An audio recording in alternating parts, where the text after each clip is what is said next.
heartbreaker, wherever you're going, I'm going your way. Two drifters off to see the world. There's such a lot of world to see. Atlantis, Houston, air to ground 1. Good morning. Brand, this wake-up music, Moon River by Audrey Hepburn, was selected for you by your wife, Janet. Morning, Houston. Thanks for the music. It really is a beautiful day up here. We're awake and getting ready to get to work with the inspections.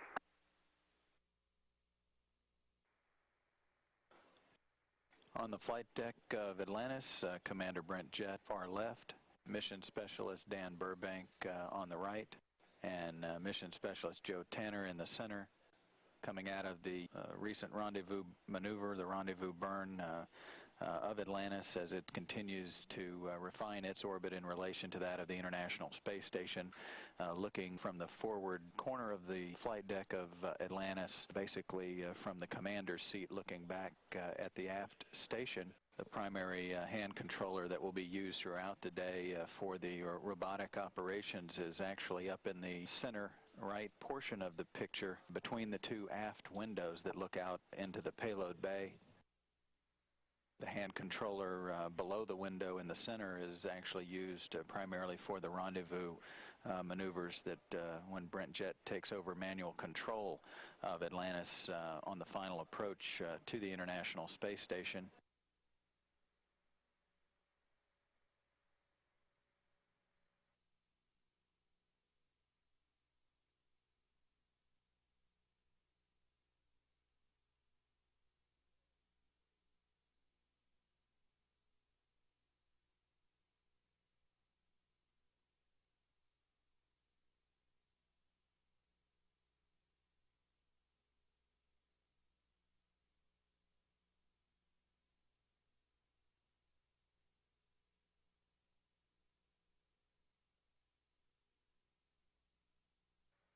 And Joe Tanner with the checklist on his fourth voyage into space.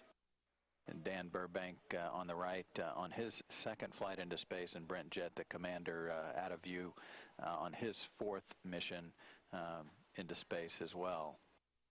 Joe Tanner's primary activity over the course of the next hour or two will be to help with the video setup in preparation for the orbiter boom and sensor system operations, the survey of Atlantis' wing leading edges and nose cap. And Burbank will be assisting pilot Chris Ferguson with the boom activities, as well as Canadian astronaut Steve McLean.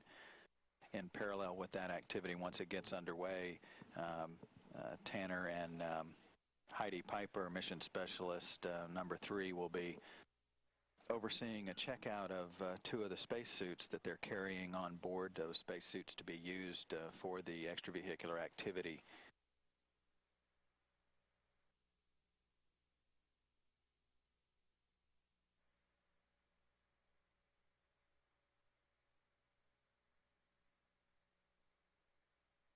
Heidi Stephanician Piper up on the flight deck now on her first voyage into space.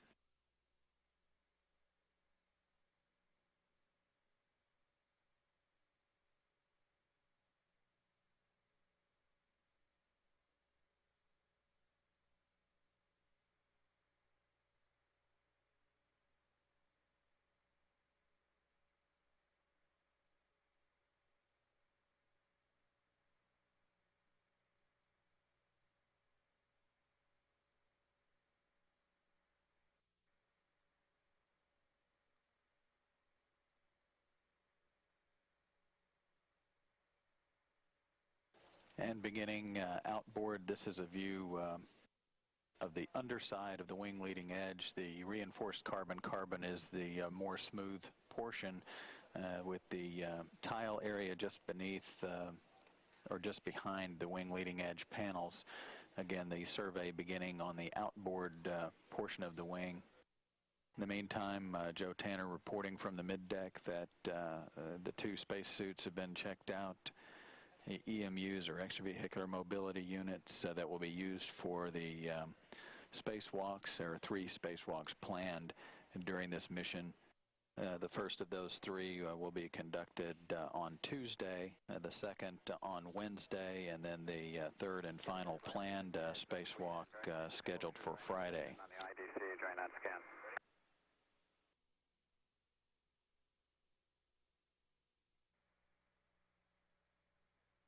Space Shuttle Atlantis currently orbiting 212 statute miles over Europe, catching up with the International Space Station with docking scheduled for early Monday morning.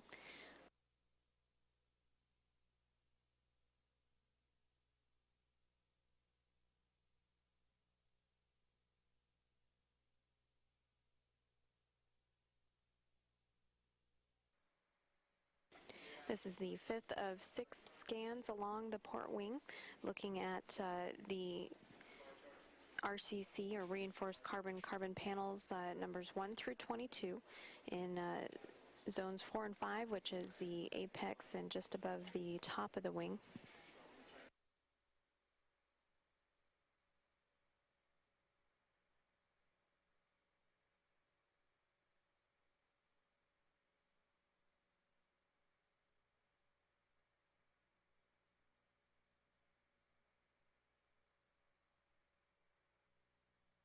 This is Mission Control Houston with a live view from the camera on the shuttle robotic arm during this survey, looking at the starboard side of Atlantis.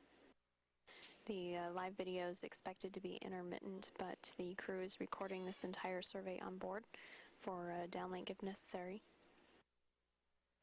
The jets of the on the nose for the reaction control system are visible here. Part of the procedure of this survey at the beginning is to inhibit those jets from firing, as the shuttle arm will be so close to the jets.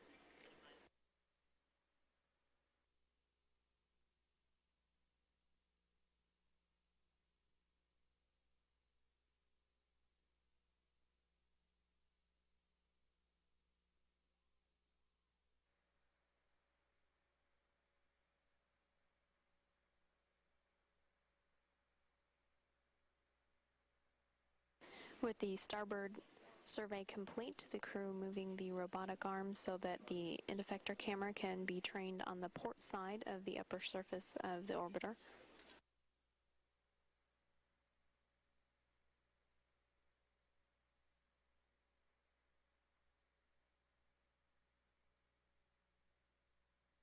As the shuttle robotic arm is being maneuvered, this camera providing a nice view of the starboard payload bay door open, exposing the radiator to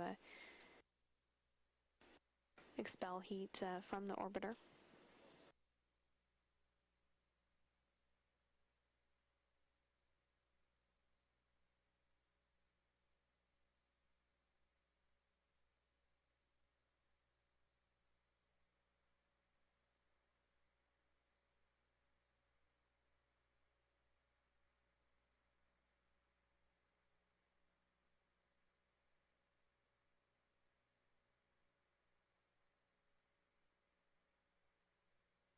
The robotic arm now crossing over Atlantis' payload bay with the P3, P4 truss structure, the 35,000-pound truss on its way to be installed on the outboard port side of the International Space Station to add another set of solar array wings that provide a power generation capability by collecting the sunlight and powering equipment on the station.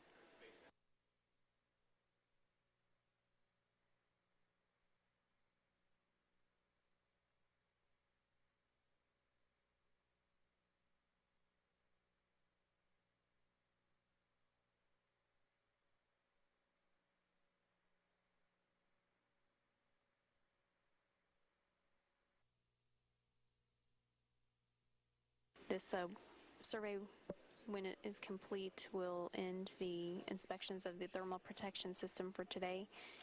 with all the information being sent down to Mission Control for engineers to analyze and to confirm the integrity of Atlantis' heat shield.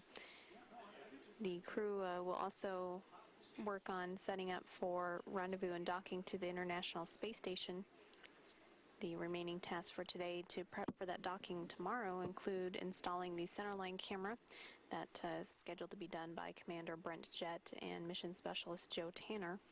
That camera will provide Jet straight-on view to the docking mechanism at the International Space Station tomorrow. After installing the centerline camera, Tanner and Mission Specialist Steve McLean scheduled to install the orbiter docking system, actually extending the ring of the orbiter docking system that will make contact with the station and secure the two vehicles together.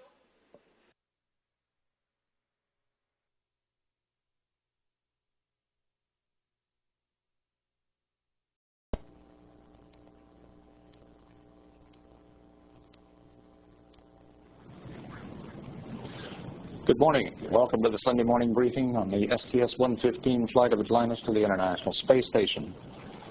With us this morning are, on my right, Paul Dye, the lead STS-115 flight director, and John McCullough, Space Station flight director. Both are just coming on off shift.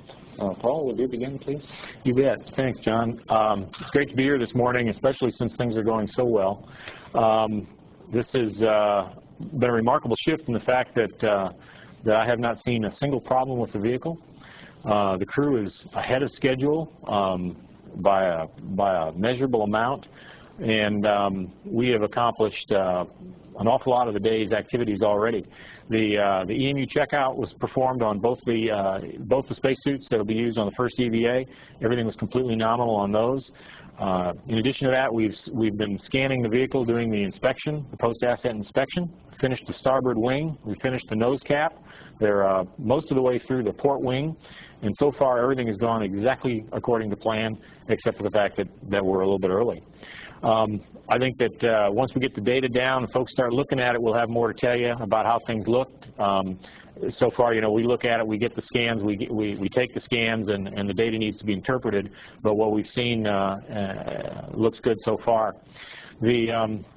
The next big task for my team, the Orbit 1 team, of course, will be the rendezvous tomorrow, and things are on schedule for that. We did a fairly significant burn this morning after the crew got up, part of our series of burns to catch up with the space station, and I anticipate a good on-time docking.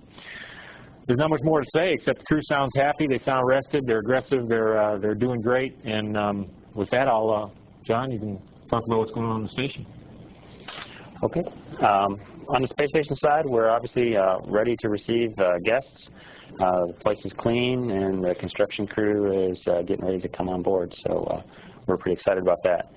Earlier today, the progress at the end of the space station, the Russian module that brings up supplies, completed its purging activities of its oxidizer and fuel, and that is done before the shuttle arrives so that there's no contaminants in the area of any concern to anyone.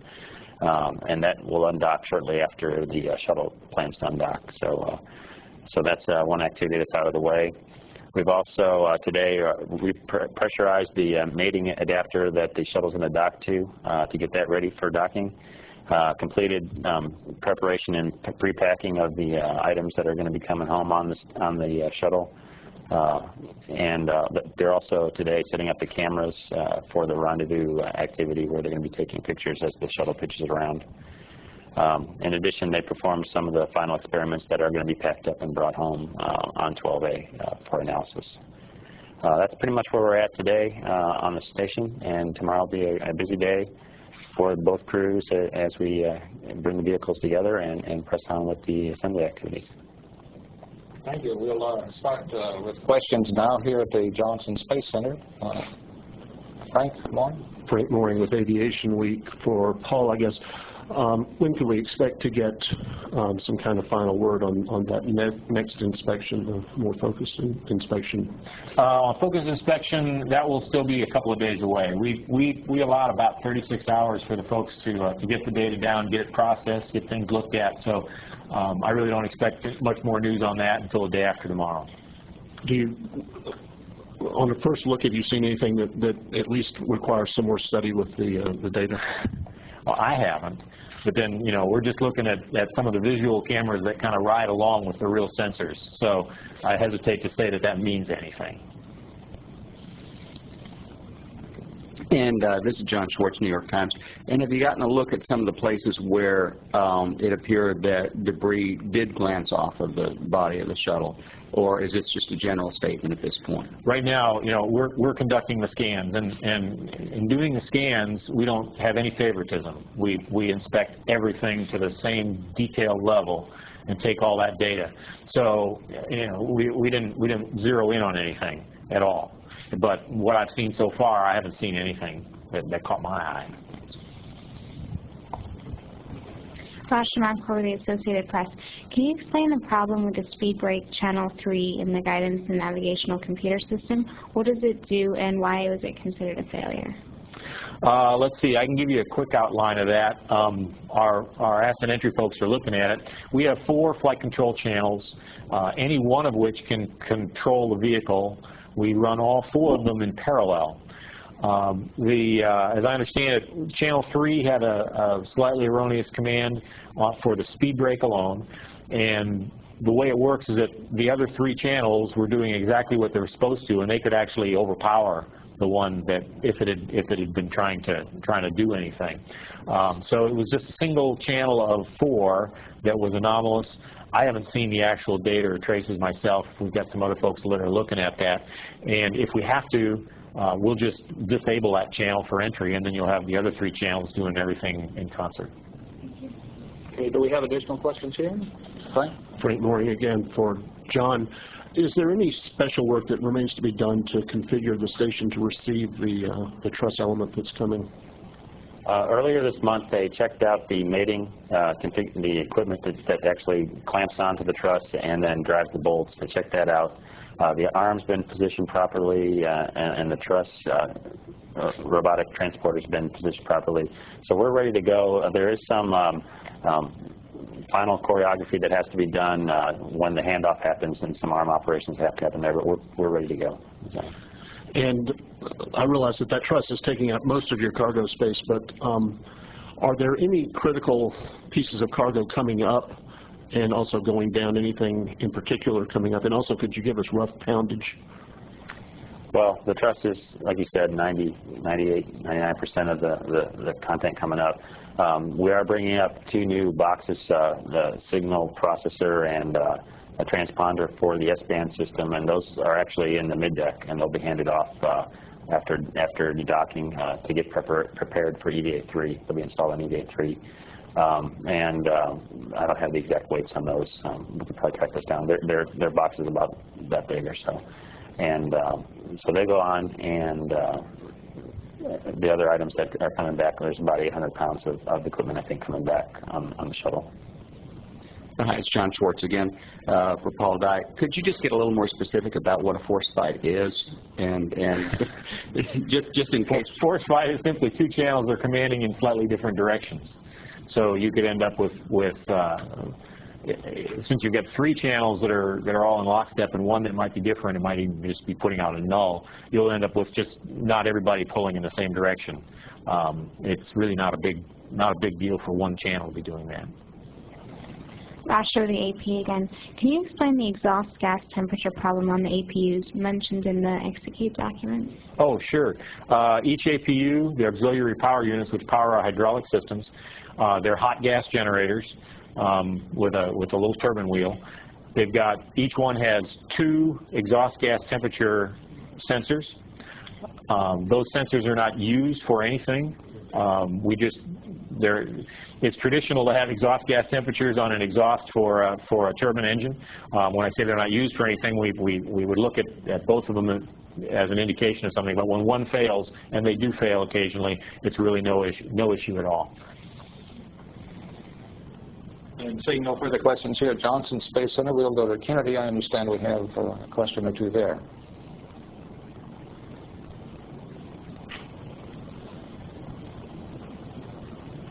Yeah, hi, Mike Schneider, Associated Press. Quick question for Paul. I was just wondering if you could speak to how busy tomorrow is going to be between docking and the greetings, and then just unloading or handing off the PSP for truss between robotic arms? It's a good question, Mike. I consider a rendezvous and docking day to be pretty busy, traditionally.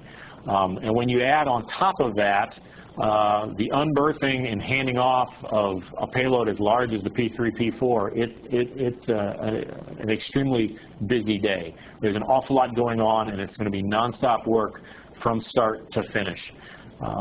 What I've seen this morning with this crew and the way they've been working ahead of the game, error-free, and solving, it's been impressive to see how they're doing it. I think they're going to make it look easier than it is, but it is a very busy day with virtually no time for breaks.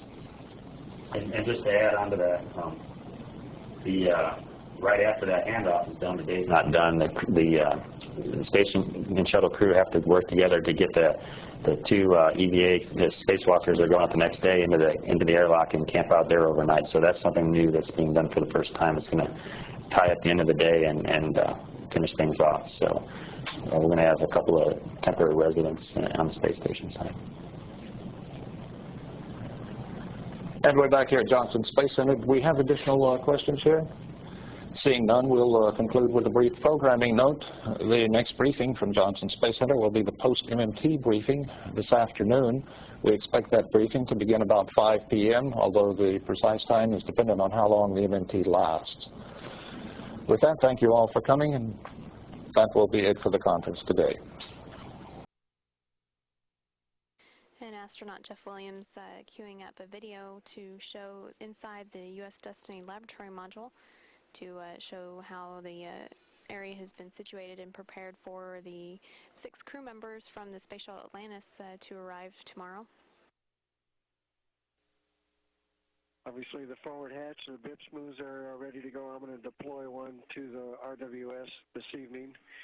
There's the CWCs in a mesh bag, and to the left you saw the bag with the ingress equipment. And here's all the pre-packed stuff.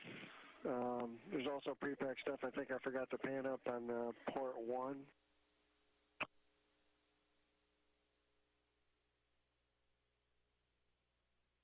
Yeah, you just caught a glimpse of the port 1, but that gives you the forward end cone configuration, at least the primary stuff. And here, this is CTB with the foam inside for the DDCU after whatever it is, EVA 2 or 3, so it's pre-positioned for when that comes in from EVA.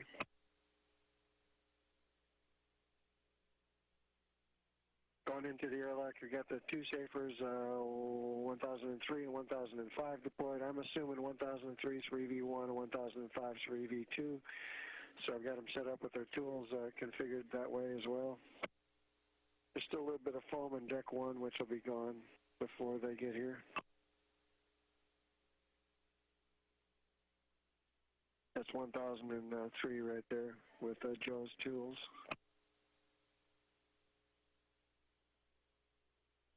You can see access to the PBA and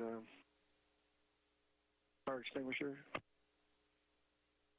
There's the third EMU that will not be used, and then the FAR 2 for Heidi. I'm sorry, for Steve and Dan.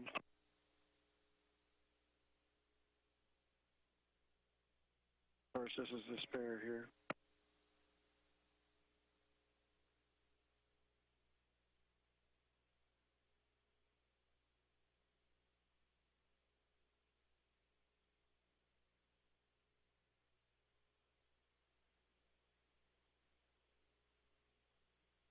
And for EVs 3 and 4, we do have mirrors installed and checklist installed as well.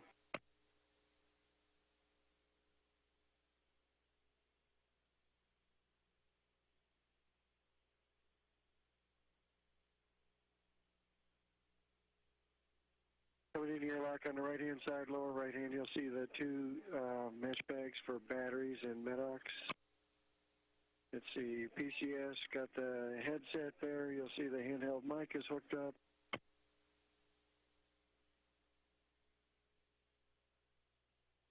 That's the laptop there for charging batteries. I was going to ask about getting rid of that, but I never got to it. stowing it away somewhere. There's the two mesh bags again with the for EVA 1 and 2 respectively, and I'm going to get EVA 2s out of there tonight as well. Stow it in the node. Jeff, you got about Look a minute it up, left. you can see the helmet lights and the one. Okay. I think we'll be done in a minute. Copy.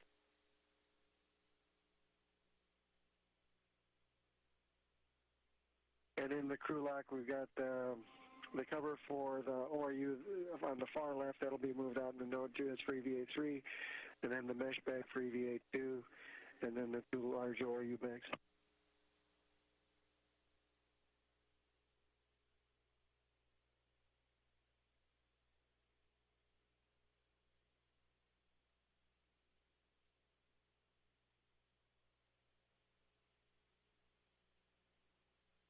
Well, right here I've got the cable for charging Rebas. I want to leave it right there so it's right next to the plug. It's behind the closeout panel.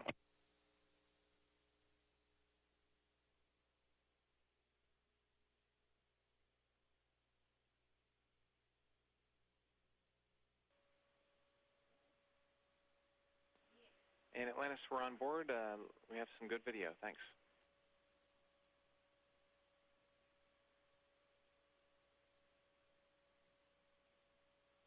We're waving back.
This is a look at the horizon of the Earth from the Space Shuttle Atlantis as it orbits over the Pacific Ocean.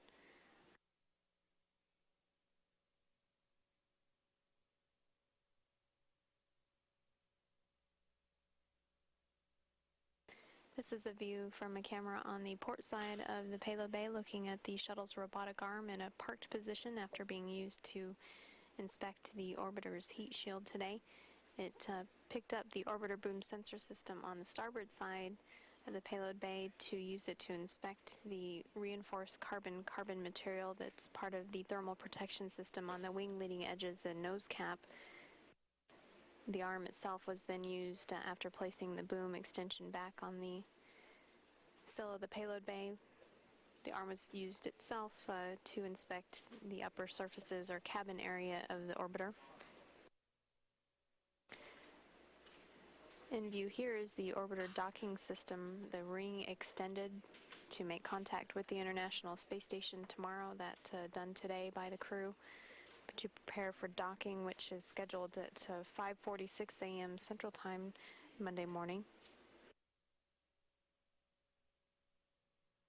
Now looking at the flight deck of the Space Shuttle Atlantis, where Commander Brent Jett and pilot Chris Ferguson will be monitoring the burn of the reaction control system jets. That will take about 31 seconds.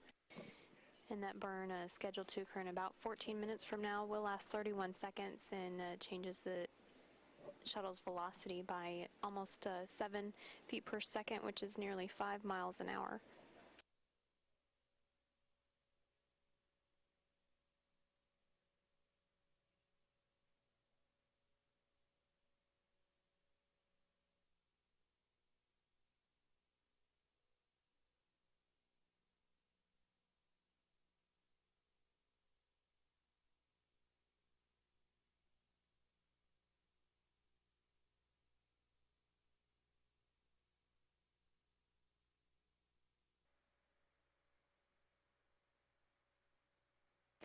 Atlantis' crew is now in its pre-sleep shift, getting ready for bed, wrapping up the day's activities, as seen here, taking some photographs out the window. They're scheduled to go to sleep in about an hour and a half.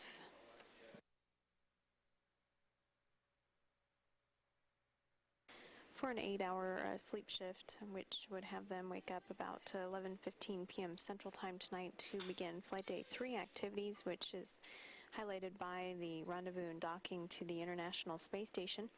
Docking scheduled for 5:46 a.m. Central Time Monday morning, and then the crew will get to work on the shuttle and the station, both sides of the hatch, to perform some robotic arm operations.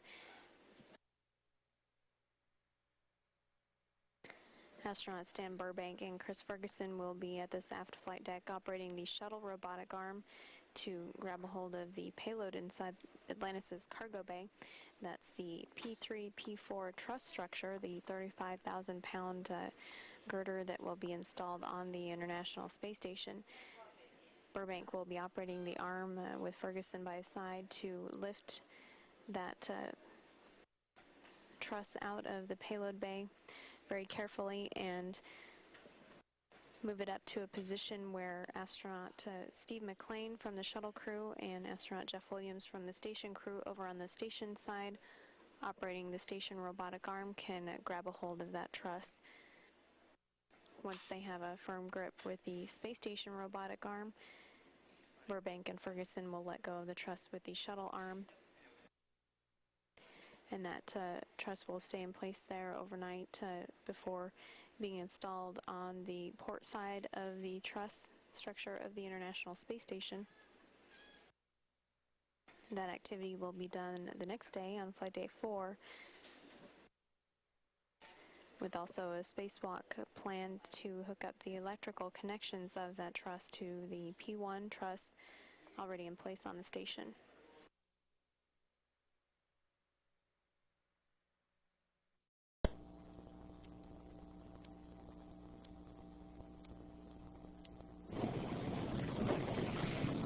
Good afternoon and welcome to this afternoon's STS-115 press briefing. With us today is John Shannon, Chairman of the Shuttle Mission Management Team, and to John's right, Kirk Shireman, Chairman of the International Space Station Mission Management Team. So we'll hear from each and then take questions. John? Okay, thanks, James. Well, the fact that we're having our briefing an hour early today probably tells you that we're doing really well, and that is in fact true. The Mission Management Team just met for about an hour and a half. The team is very focused. All of the normal processes that we put in place at this point in the mission have been going along well. It's very clear that we did this 7 weeks ago on the previous flight with Discovery, and that the team is really performing well. Likewise, the ops team has handled what few problems we've had flawlessly, and the crew today, as they were going through what I considered a very challenging timeline, got as much as 1.5 to 2 hours ahead of the timeline today. So they've been performing in a magnificent fashion as well. At the MMT, we reviewed the vehicle status, just like we always do. Atlantis looks great. There were a couple of minor problems that we reviewed. The first one was with the speed brake. That's on the rudder of the vehicle. When the rudder splits after landing, it's a pitch trim function during late entry. And it has 4 hydraulic flight control channels that control that speed brake actuator, and one of them performed anomalously during ascent. It had what looks like a bad electrical current to it that made the hydraulics spike up a bit. It is redundant to the other 3 channels. Right now, the electronics box that controls that is powered on, and the team will be watching it throughout the flight. I would expect that during our normal FCS checkout, flight control systems checkout, the day before entry, that we will manually isolate that control and come in on our 3 redundant channels, and that should be no problem at all. Additionally, a couple things that were not unexpected when we opened the payload bay doors. We had a couple of micro switches that were sticky that either indicated opened or closed. opposite of what they should have read. None of that was of any issue to us. The ops team gave the crew the appropriate instructions to open the payload bay doors, and that was no issue. Additionally, when we need to close them at the end of the mission, we have full redundancy there, so we have no issues there at all. When the crew put the OBSS, the orbital boom sensor system, back in the latches today, another microswitch indicated anomalously. This, I think, is an indication that Atlantis has sat up for about 4 years, and we expect to see these kind of things. That as well is no issue to us at all. We did take a first look at the imagery and the debris analysis reports, and just like Wayne Hale told you yesterday, we are not looking at anything significant, nothing surprising at all. I have a couple of pictures here. Let's go to the first one. This is in the where the PAL ramp used to be. It's a repair area. We have seen, we have actually lost one repair on 114, and we lost one repair on 121. It looks like we're keeping that streak going. I do not have a time associated for this this small divot coming out. That will come in the future days. We saw no debris at all that came out in our critical time periods. Everything that all the foam that we saw lost was after the what we call the aerodynamically sensitive transport time, the ASTT, that ends at 135 seconds. Actually, the first piece of foam we saw come off was after 4 minutes, so we're in good shape there. But it gives us more data to understand the performance of the tank as we go through and try to improve it. The second picture, the ice frost ramps always are of interest to us. We're going through an aggressive redesign on it. It looks like this ice frost ramp liberated some foam off the top of the ramp. I don't have a time for that either. It's somewhere around the 5 to 6 minute time frame. I expect to get that data in the coming days. Want to go to the next chart? This is an area next to an ice frost ramp where we poured some extensions to protect the cable tray where the PAL ramp used to be. And in that extension area, actually it's a little bit below that, but we lost a little bit of foam. That may be the same failure mechanism we've been looking at, where you get some cracks under that big ice frost ramp, and it just manifests itself in losing a little bit of foam along that cable tray. Again, this did not come out at any time that we're concerned about, but it does provide us some good data for that failure mechanism. Let's go to the next one. And this is the same thing, just a little bit lower on the tank. So it looks like we're having some consistent behavior between 121 and this flight for our ice frost ramps, and that will help the design team as they go through their redesign process. There were two additional indications that we're looking at, and we are early. We have the accelerometer sensors inside the wing leading edge, all along the port and starboard wing leading edge. At 14 seconds, which is the vehicle's not traveling very fast, we saw an indication. It was 4 G's root mean squared, which is pretty small. We looked at the high definition television ground cameras at that time, and we see nothing impacting the wing, but we're still going to look at that. It's interesting data. If you remember on STS-121, we had several indications like that kind of moved down the wing, and the theory was that as you got a shock moving down the wing, that the T-seals that are between the RCC panels, they are built to slide a little bit, and you just had them clicking in place. So this provides that team with more data. If we go look at the ground camera and definitively can show that there's nothing that impacted the wing, and that tells you just have a phenomenon going on in the way that those wing leading edges are put together, and that's what we're seeing in here. The size of the reading they got is a little bit higher than what we saw in 121, but of course it's a different vehicle with a different wing leading edge. So I don't think anybody's concerned about that, but it is good data that we'd like to go understand. It'll help us calibrate that system better. Additionally, at 330 seconds, which I have to do my math right, is 5 minutes and 30 seconds, the big C-band radar that we put in place to look for debris saw something depart the vehicle. It was not picked up in the X-band radars, so we're going to go back and look at that data really carefully to see if we can correlate it with something else. in addition, the imagery did not see anything. So we're going to go look at that time frame a little harder and see if that C-band reading was something real, and go try and figure out if it's seen by any of our other sensors. So, you know, we put a lot of different things in place to try and help us understand the environment, characterize what the vehicle's flying through, characterize how it performs. We put the cameras on board to look at the tank and get some post-flight data from that. And we just take that data as engineering data to help us improve on the way that we design and fly, and that's all happening really well. So the bottom line is we have a really good start to this very complex mission. The team certainly has their game faces on. They understand that with rendezvous tomorrow and then the EVA the day following, it's going to be a really big day for the International Space Station. It's going to be a very challenging day for the crew and the ground team. And we have gotten a very good start to get that kicked off and be very successful. And that's all I have. Kurt. All right, thanks, John. First of all, I'm very excited to be here talking to you about STS-115 Flight 12A. The ISS has been very much looking forward to continuing assembly flights and continuing the assembly of the International Space Station. Today, the ISS is in excellent shape. And in fact, one of the treats we had, the crew took a video camera and gave us a video tour of the space station in preparation for the flight. And I have a little video today, so I'd like to go ahead and roll the video. So here you see in the node, you see the spacesuits that will be used, 2 spacesuits and 1 spare for the upcoming spacewalks during this mission. The crews worked very hard to get the space station ready for this flight.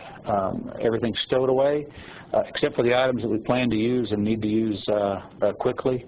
And those items are prepped and ready to go execute the flight. So here we are. You can even see Jeff holding the camera down so you can actually see the serial numbers of some of the equipment to help the ground folks here on the team to make sure that the serial numbers of the various pieces of equipment are all lined up. Here's video in the airlock. Which is where we'll conduct the spacewalks during this mission. And again, you'll see everything in order. That's a laptop hanging from the ceiling. But like I said, the crews work very hard. It's like preparing your house for a bunch of relatives to come over who are also going to help you build the house while they're staying with you. So doing all this work, I believe, is going to help the mission go off very successfully.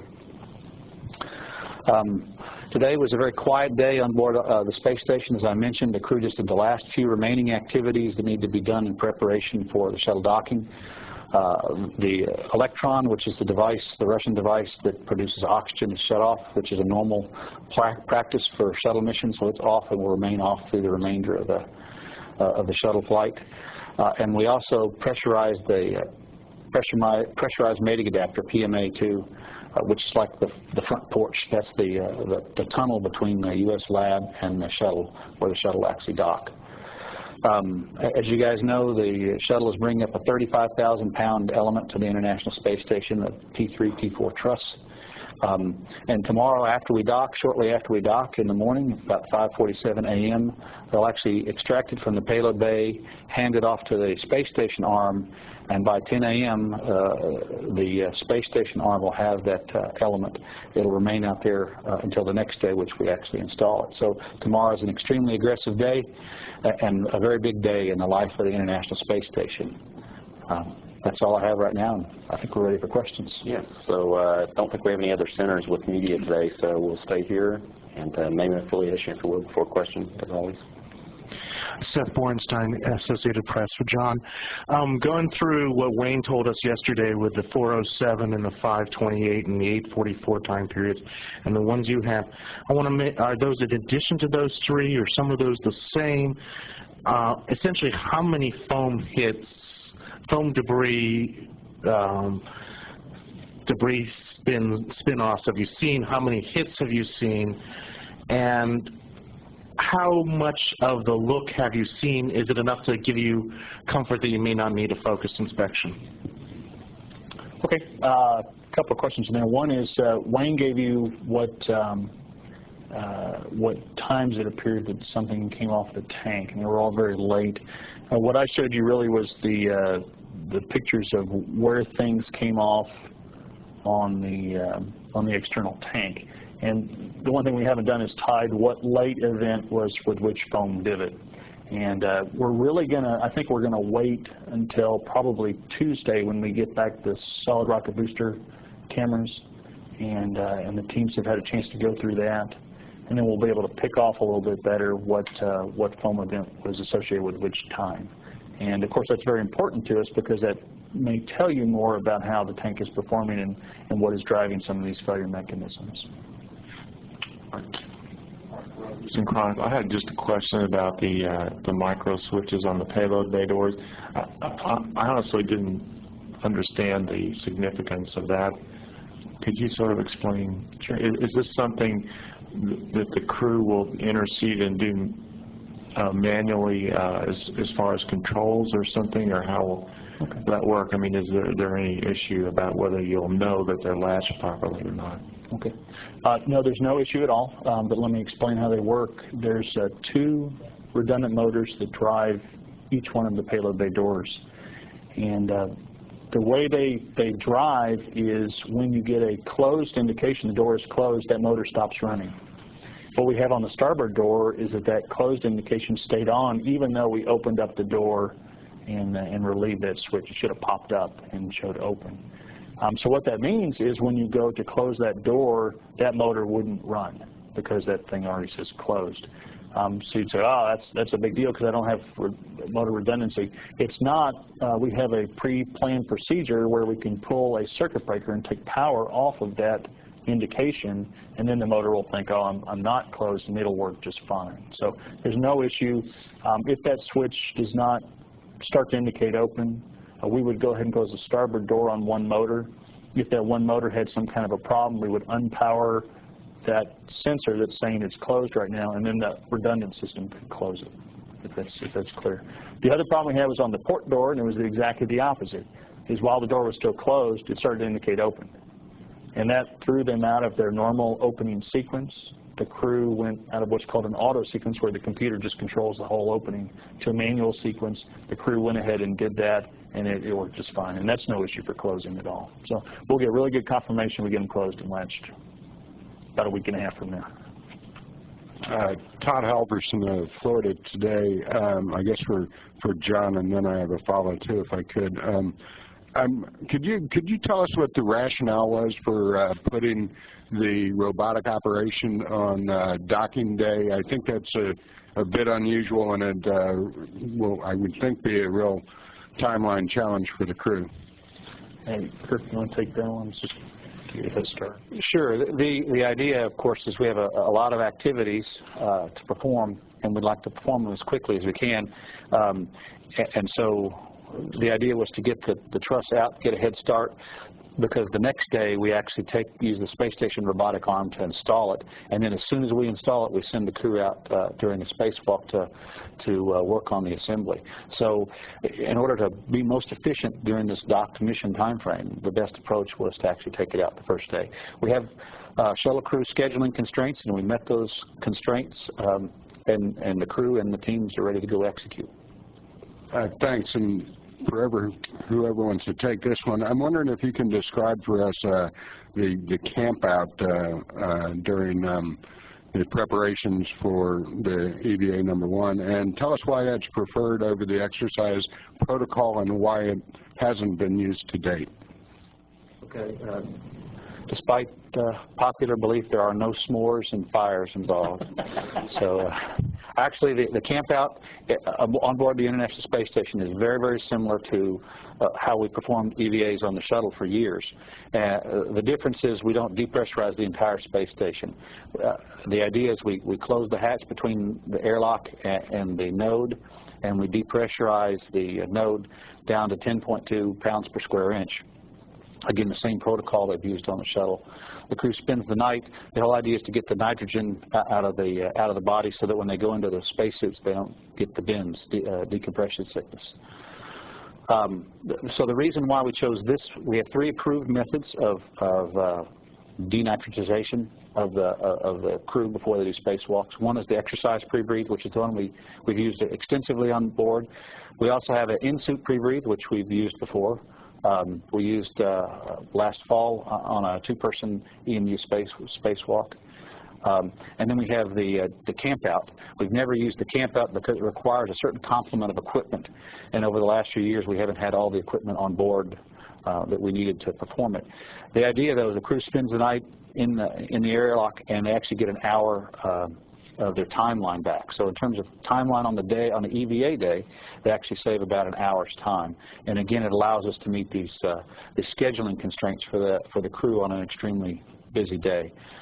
So we look at it for each individual spacewalk that we're going to do, and make an evaluation based on the individual crew's preference and also on what makes sense in terms of the timeline. And for this particular mission, we chose the camp out. Thank you, Tarek Malk for Space.com and Space News. I also have a question and a follow-up. I guess first for John, I'm curious, I guess, how the performance of the ice frost ramps for the tank kind of, lend to your confidence from what you saw in 121 and also to the work that's going on for future redesign. And I guess that's the first one. I have a follow-up for Kirk. Okay. I would say the ice frost ramps performed exactly as we expected them to. It was consistent with the data that we gathered on STS-121. There were no surprises on this flight at all, and I think it will provide some good data for the team that's doing the redesign. And then, thank you very much. And for Kirk, as you mentioned, tomorrow is a big day for the station. In fact, this whole mission is pretty busy, and I was kind of curious. I guess you've got a pretty stacked schedule with the shuttle mission, the Soyuz launch, and then the shuttle undocking. I'm kind of curious. I mean, is this a flow that you've seen before? Is it unique just because of the nature of ISS assembly? This is a unique situation. We actually had a little bit of a similar situation back on Flight 6A, where we had a Soyuz that was in the air, in space, prior to the shuttle undocking. So that feature is similar. The difference here is we actually have, if things go, if we take an extra dock day, the shuttle will undock about 7:50 a.m. on the 18th. That's approximate. The Soyuz actually launches, in terms of, these are all central times, Soyuz actually launches about 11 p.m. Central Daylight Time on the 17th. So the Soyuz will launch 8 hours prior to the shuttle undocking. The unique thing on this flight is on the 19th, we have a progress undocking. So we actually could have a Soyuz launch, shuttle undock, progress undock, Soyuz dock the next day. The Soyuz docks on the 20th at about 12:28 a.m. Central Daylight Time. So that's quite a bit of activity. As you know, because of the Soyuz coming, it's also the end of this expedition for 2 of the crew members.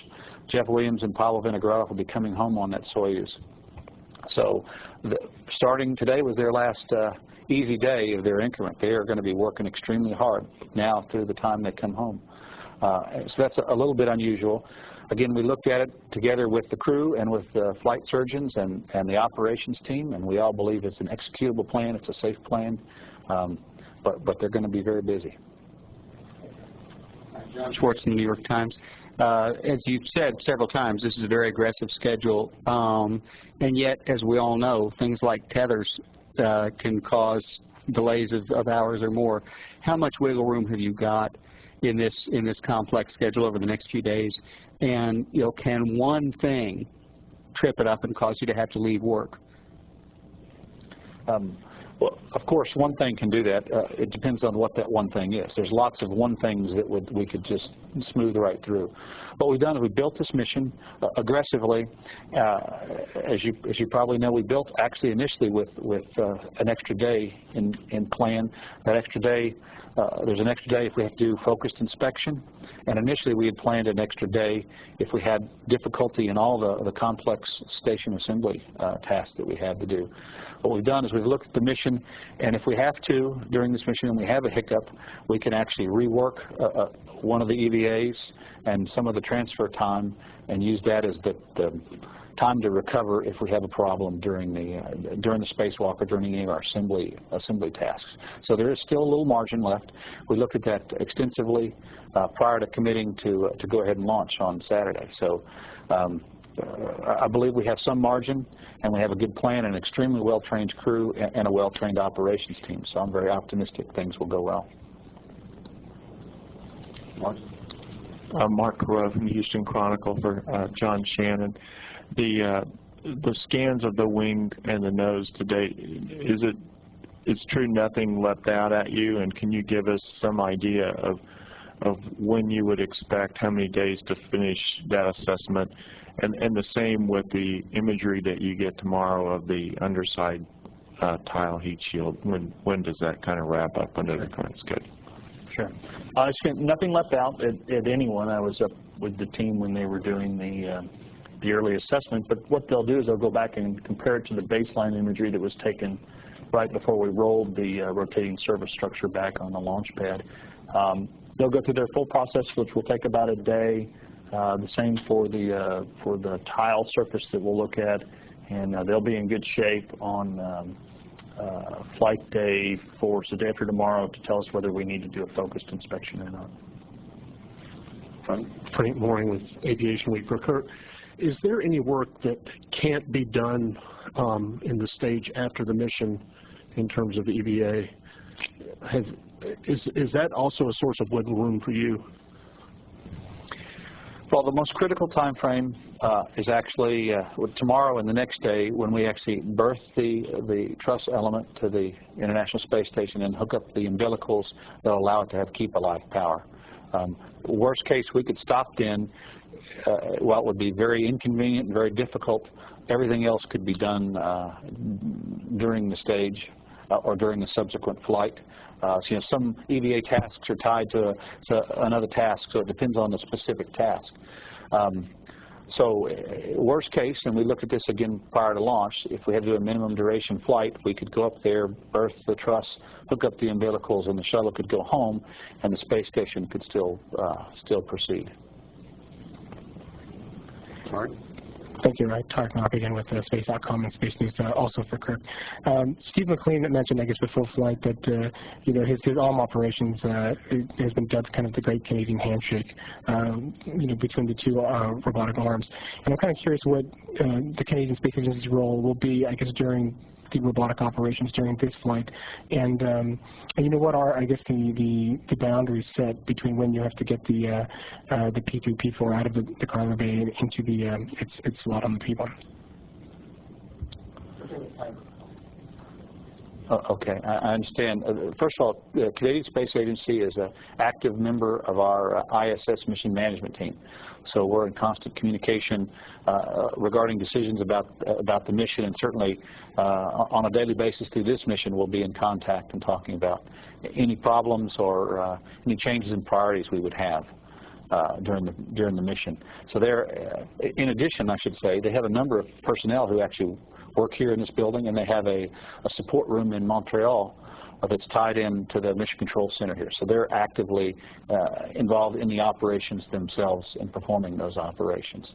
And as far as your question about, I think I understood, was the launch to activation time from the time we pull it out of the payload bay to the time we berth, and I can't answer. I don't have the exact number. I could get it for you. I know we looked at it extensively for these solar beta angles and for the time period we have, plus some contingency time on the backside, and we're good. I just can't give you the exact time. Todd Halverson of Florida Today.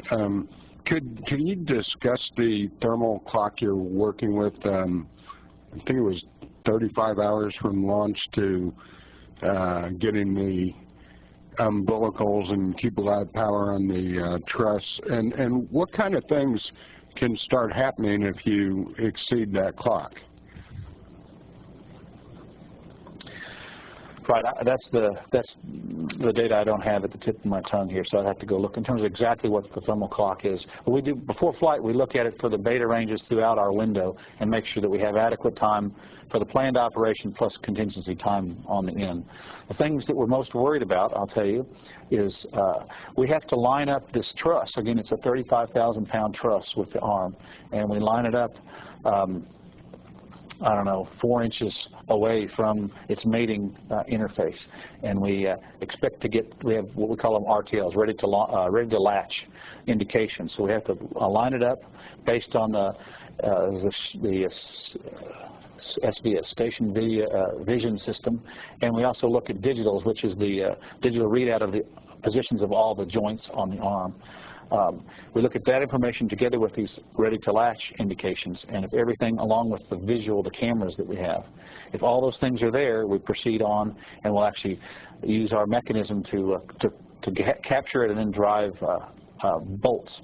If we get to that point, and for some reason we don't get the 3 ready-to-latches, or if we have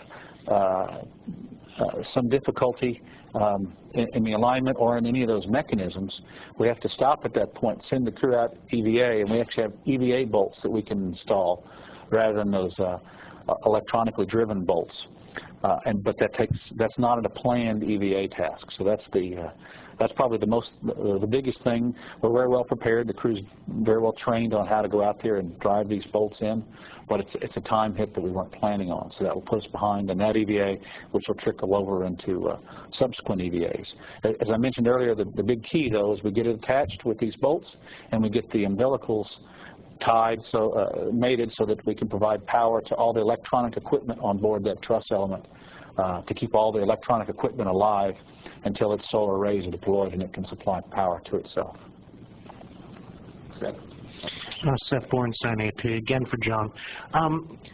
With the look you've had at the wings and nose, is it fair to say that if there were something, you would have seen it by now, and that those, well, that you could go look at more?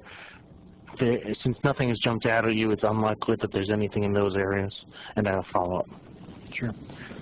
We make a decision at the end of our first MMT on whether the thermal protection system is suspect or not. And the decision this time was that it is not. That's what the MMT team members decided, and that was based on our quick look review of the imagery, the fact that we had nothing in our aerodynamically sensitive time, in the initial look at the leading edge and the nose cap. So right now I have high confidence in the thermal protection system. And just with all the imagery from launch of all that, what, that's, I know, more than 100 cameras, lots of pictures. What, with the mountains of data that you got, what percentage are you through and going through that data? I mean, are you more than halfway, 3/4 way through? Seth, it really varies on the different systems. I'm not 100% through with anything, and so the team is still looking at it.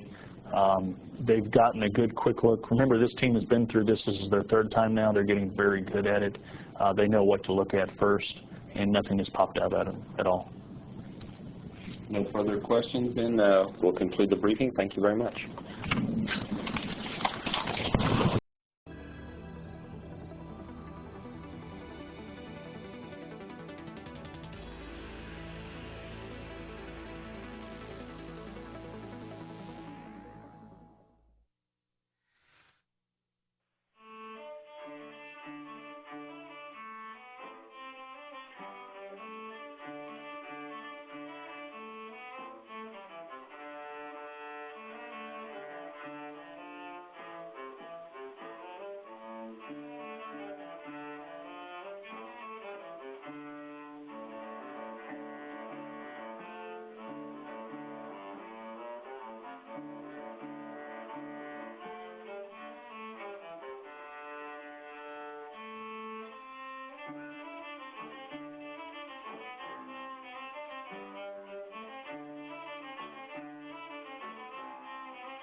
Atlantis, Houston, air to ground 1.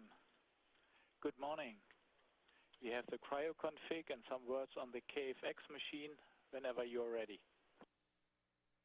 Good morning, Houston from Atlantis. That was some great music for a good day in space, and I really appreciate you sending that up. And give us just a moment. We'll give you a call for those in just a second here, Hans. Okay.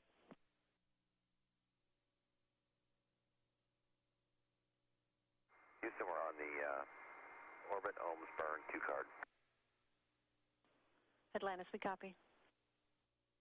Just under 4 minutes now to the NC4, the next rendezvous burn, looking over the shoulder of Brent Jet, monitoring the cue card, as he calls it, that cue card referencing the details that are loaded into the onboard computers in front of him. The displays showing the details for this burn. Again, a 11-point-second change in velocity, lasting 15 seconds using the reaction control system jets on the shuttle Atlantis, currently in a 181 by 176 nautical mile orbit. The result of this burn will put Atlantis in a 183 by 181 nautical mile orbit. That's about 210 by 208 statute miles. About 20 seconds from the burn.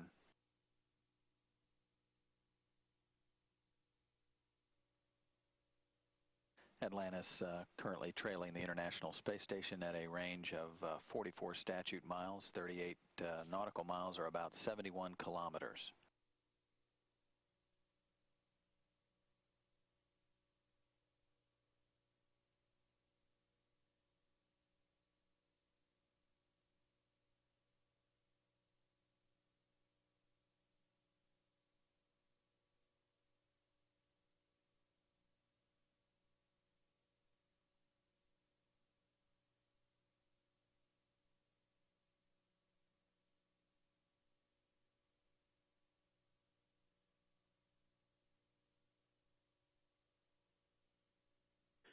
Good burn, Atlantis. No further trim required.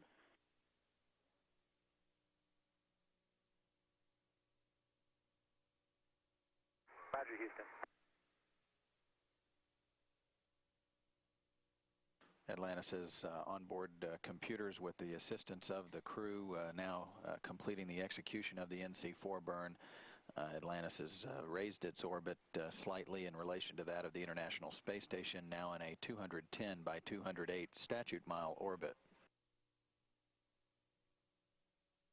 Atlantis trailing the International Space Station at a range of a little under 40 statute miles. This will refine Atlantis' position relative to the International Space Station. Current range 193,000 feet. Standing by for the very small 1 mile per hour NCC burn.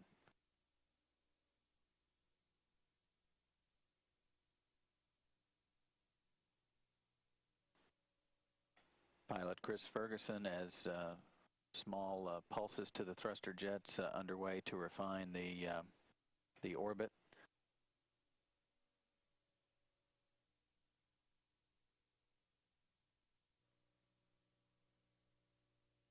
Atlantis' range is 40,800 feet.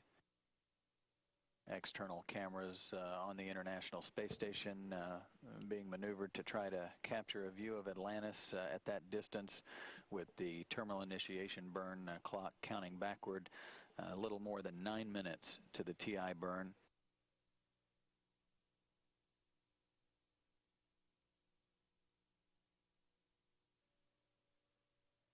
Standing by for the terminal initiation burn. Again, this burn coming at a range of about 44,000 feet behind the International Space Station.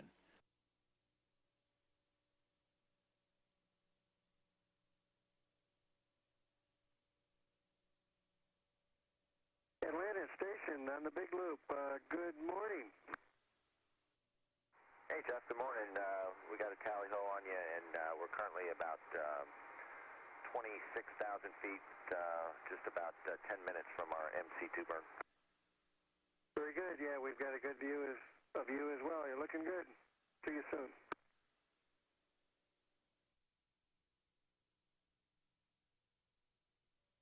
Space Shuttle Atlantis from 2,300 feet from the International Space Station, closing in at a rate of 3.5 feet per second. Standing by for the final mid-course correction burn. That burn upcoming about 1 minute from now. A 7-second firing, changing the velocity by 1.5 feet per second, or about 1.1 miles per hour. Houston and station, we're about 5 minutes from the RPM start. Good HHL correlation. Houston copies. Atlantis' crew confirming good correlating data between the range and range rate between the shuttle and the International Space Station. Commander Brent Jett slowing Atlantis' approach. He'll be halting that at about the 600-foot mark in preparation for initiation of the rotational pitch maneuver, that 360-degree rotation, allowing the station crew an opportunity to document the orbiter from all sides during that process, in particular the underside of the orbiter's thermal protection system.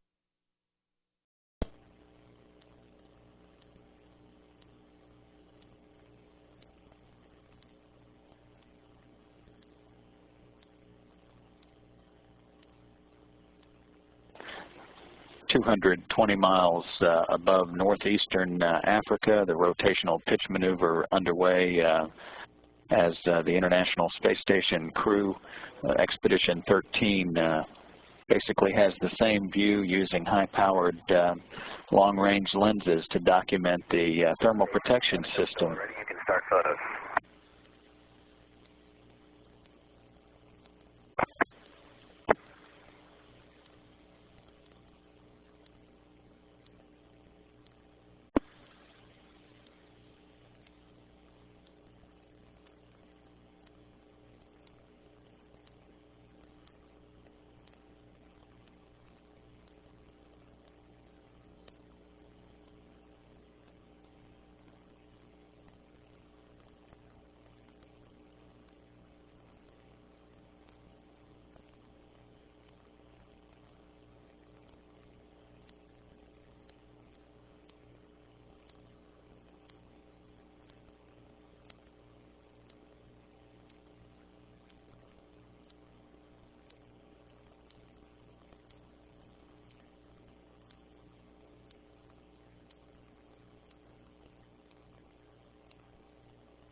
Station, that's your in photos mark.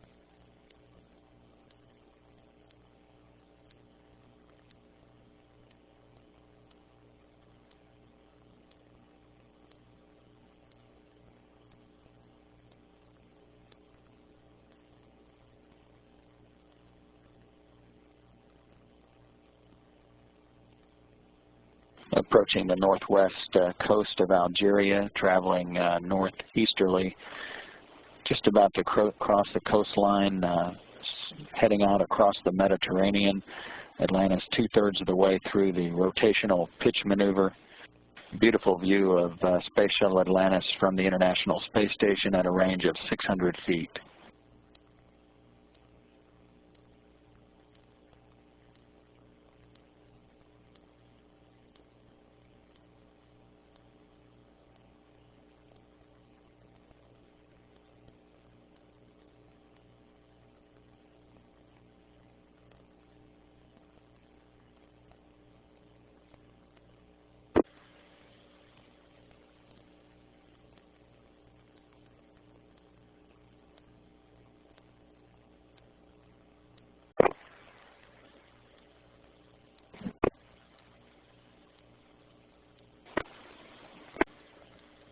45-foot-long P3, P4 truss in Atlantis' payload bay, headed for its final home at the International Space Station as the two spacecraft approach the coastline of Italy from the southwest.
And the coastline of Italy below Atlantis, with the space station 600 feet above the orbiter.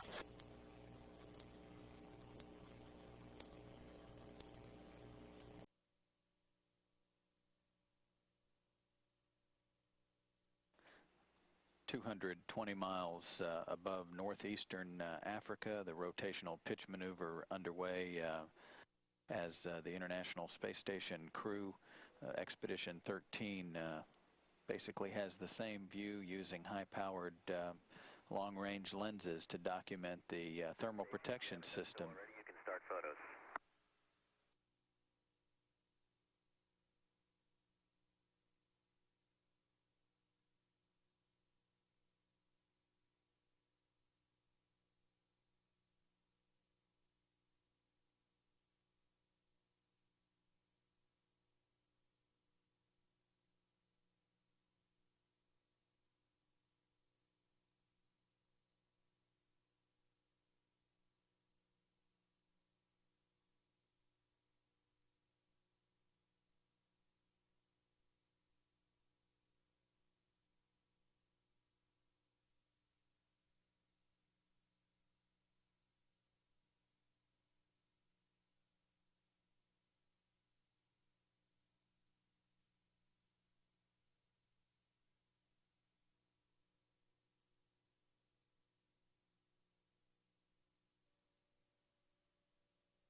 Approaching the northwest coast of Algeria, traveling northeasterly, just about to cross the coastline, heading out across the Mediterranean. Atlantis 2/3 of the way through the rotational pitch maneuver. Beautiful view of Space Shuttle Atlantis from the International Space Station at a range of 600 feet.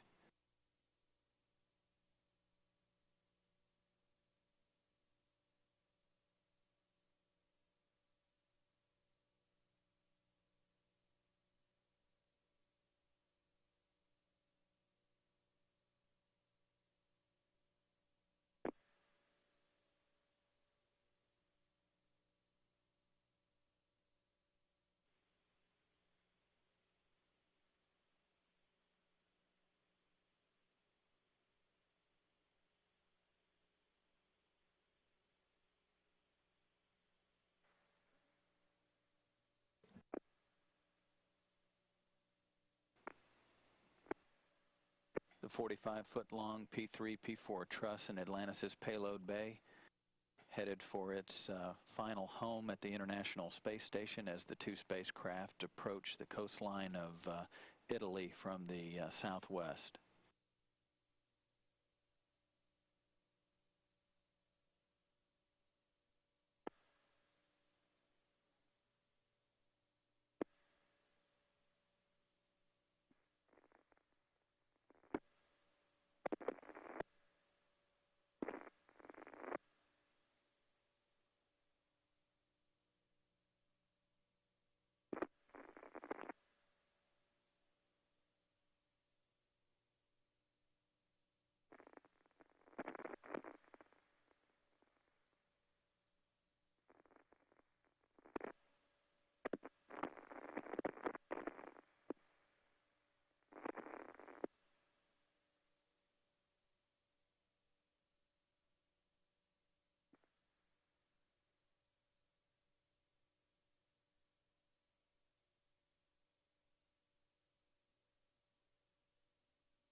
And the coastline of Italy below Atlantis, with the space station 600 feet above the orbiter.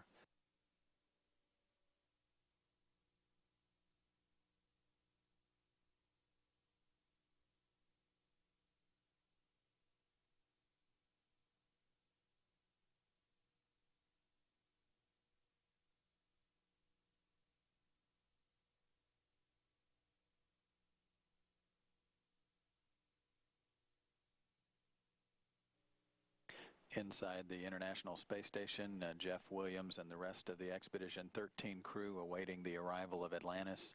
The orbiter is inside 200 feet now at 189 feet, continuing to close at a very slow 1/10 of a foot per second under command of Brent Jett at the aft flight station, looking out the overhead windows of Atlantis.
Houston, station capture confirmed.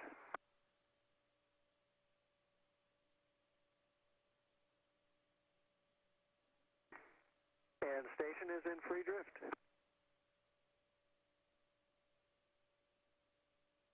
Atlantis, Houston, station free drift confirmed. At 5:48 a.m. Central Time, mission elapsed time of 19 hours 34 minutes. Into the third flight day of the mission, Atlantis has arrived at the orbital outpost.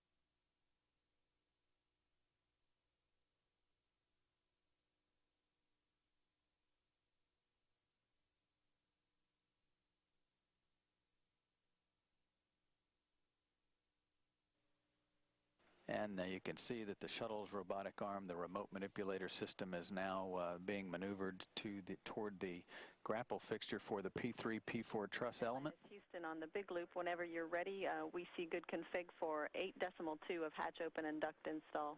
You have a go for that. Copy that. The plan is for the robotic arm to capture the grapple fixture on the P3, P4 truss element. Once that is that latching is confirmed, a little bit later, the retention latches holding the truss segment in the payload bay will be released. All of that prior to the handoff of the truss element from the shuttle's robotic arm to the station's robotic arm. You see the working arm on the shuttle in the process of headed toward the grapple fixture. There are two grapple fixtures on the payload on the truss element. The station's robotic arm in the center left portion of the view actually will be used to take a handoff, or basically hand off the payload from the shuttle arm to the station arm, and then it will be remain on the end of the station arm for the throughout the crew's sleep period in preparation for tomorrow's permanent attachment to the International Space Station.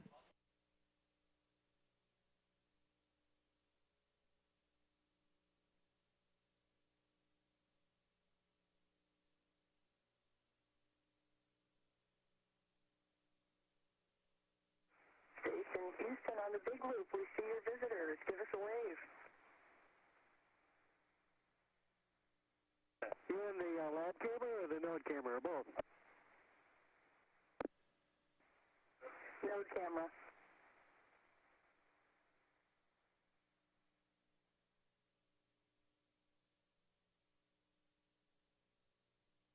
Joint operations begin between Atlantis and the International Space Station Expedition 13 crew.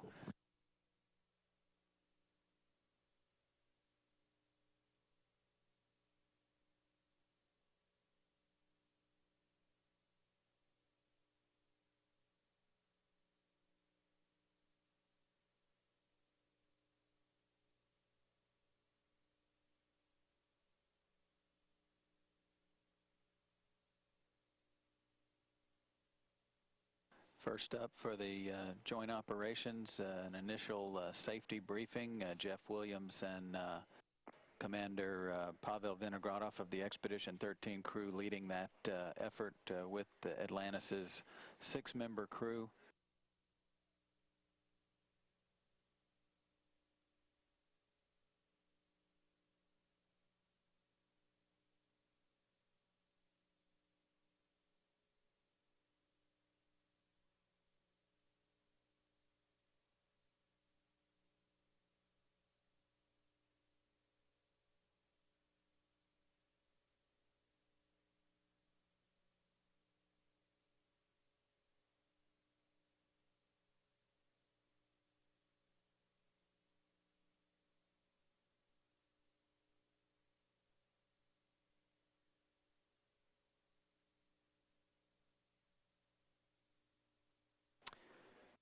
The hatches between the spacecraft opened at 7:30 a.m. Central Time at a mission elapsed time for the shuttle of 1 day, 21 hours, and 15 minutes.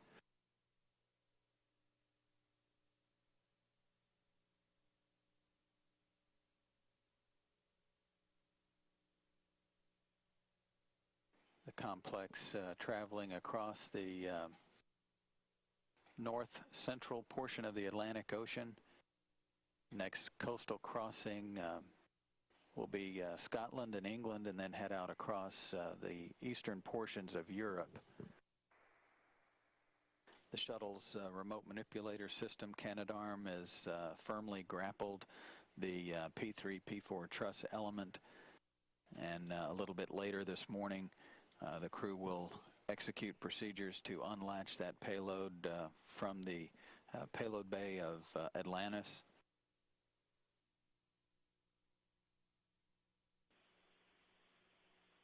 The Payload Deployment and Retrieval System, or PDRS, officer here in the shuttle flight control room has seen the data indicating that the shuttle robotic arm is in motion to unberth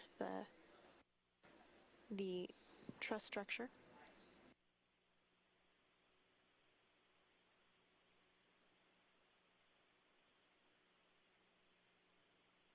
That also indicated in this video here is the truss segment is on the right side of the screen, slowly moving up out of the payload bay.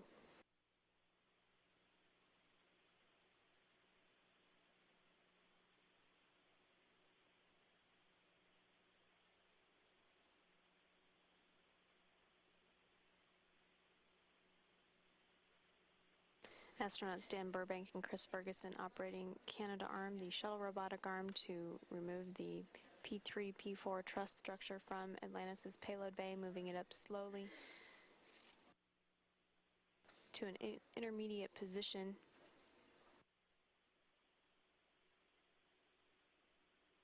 And then they will move it slightly aft in the payload bay to clear structures in the payload bay before bringing it totally out of the Atlantis cargo bay.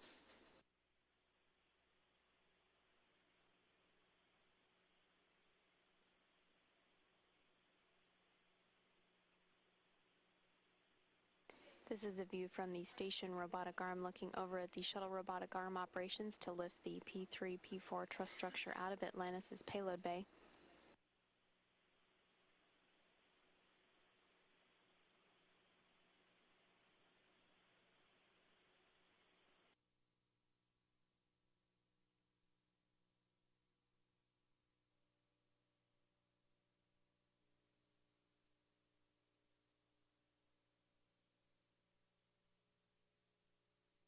This is Mission Control Houston, continuing to watch video of the truss structure being removed from the payload bay of Atlantis as the International Space Station and Space Shuttle orbit about 211 statute miles over the Gulf of Mexico.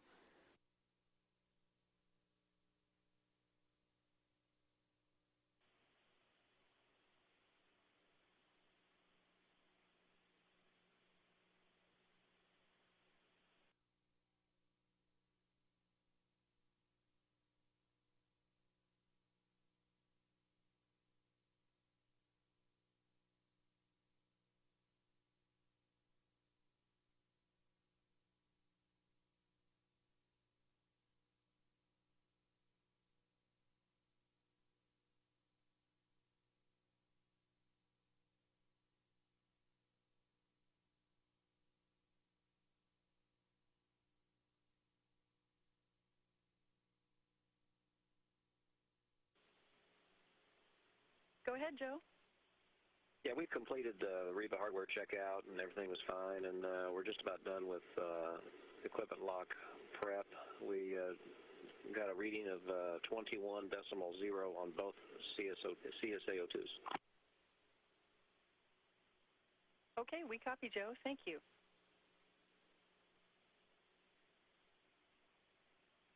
While the robotic arm operations are ongoing, the first spacewalkers of the mission preparing for tomorrow's first spacewalk, with astronaut Joe Tanner calling down about checking out the batteries for use in the spacesuits and setting up in the Quest airlock. He and Heidi Marie Definition Piper will be spending the night in that airlock in preparation for their first spacewalk tomorrow as part of a new camp-out procedure to help lessen the prep time before the spacewalk in the morning and get the spacewalkers out the door about an hour earlier than using the exercise protocol, which is involving breathing pure oxygen while exercising to purge nitrogen from the crew members' systems to prevent them experiencing symptoms of the bends while wearing their low-pressure spacesuits. But this new procedure involves them sleeping in the Quest airlock with the pressure reduced to 10.2 pounds per square inch from 14.7, which is how shuttle-based spacewalks have been completed.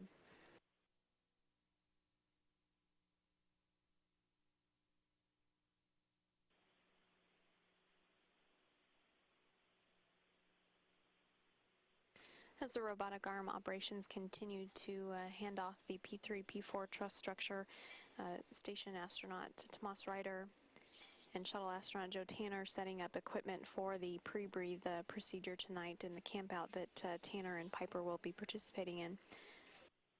Station astronaut Ryder helping with that procedure. He's very familiar with the Quest airlock and spacewalking procedures, having helped with the spacewalks during the STS-115 mission, and he conducted a spacewalk himself with Williams at the beginning of August from that Quest airlock.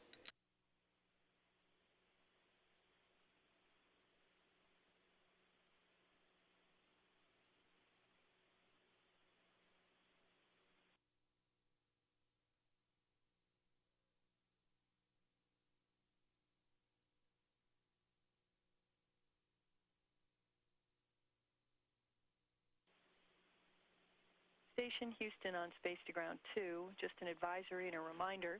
While we are both grappled to P3, P4, which will be in just a moment here, there is no exercise on station. Roger, understand.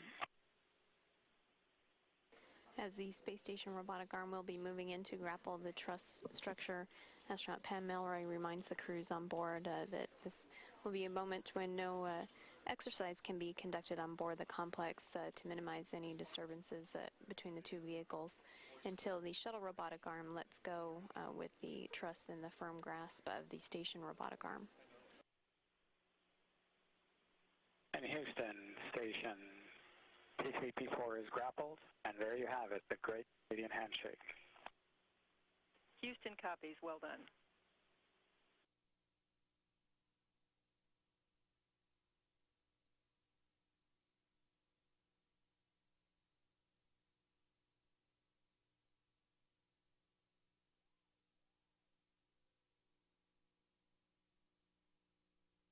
We're looking in the space station's Quest airlock now with astronauts Joe Tanner and Heidi Marie Stephanician Piper with the oxygen masks on, preparing for their spacewalk tomorrow.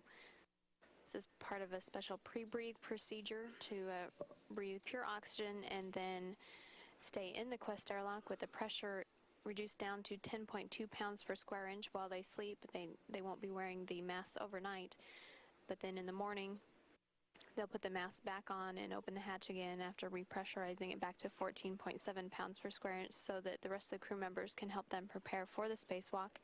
And this entire procedure helps purge their system of nitrogen to minimize the chances of any effects of decompression sickness, or more commonly known as the bends, while they wear their low-pressure spacesuits during the spacewalk on Tuesday.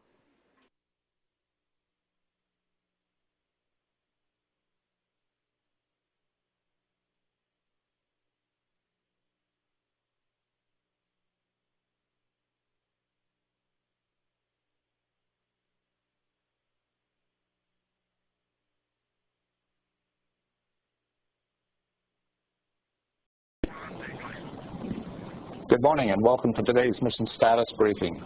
With us today is STS-115 lead flight director who's just come off shift, Paul Dye. Paul, will you give us some introductory remarks, please? You bet. Well, first off, good morning, everybody. It's great to be back here. And it's always good to be back here when everything's running as smoothly as it is. They asked me this morning if I wanted some video queued up and from the rendezvous, and I said, well, it was really pretty. As a matter of fact, the RPM was really pretty, but I didn't think you wanted to listen to me saying wow for 5 solid minutes. So there really wasn't much more to say about it, and I know they'll be replaying it over and over again on NASA TV because it was really spectacular stuff today. The rendezvous this morning was probably just about as perfect as a rendezvous as I have ever been a part of. Everything was just dead on. The timing was great. The tracks were perfect. Brent did a masterful job along with his crew.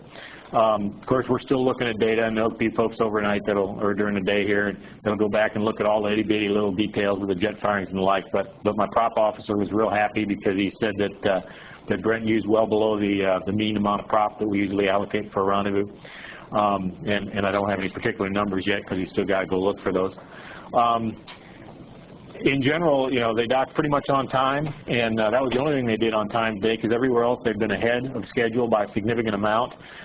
This crew is really, really good at looking at the timeline and looking downstream in the timeline, looking for things that they can pull back and do earlier when they've got a few minutes.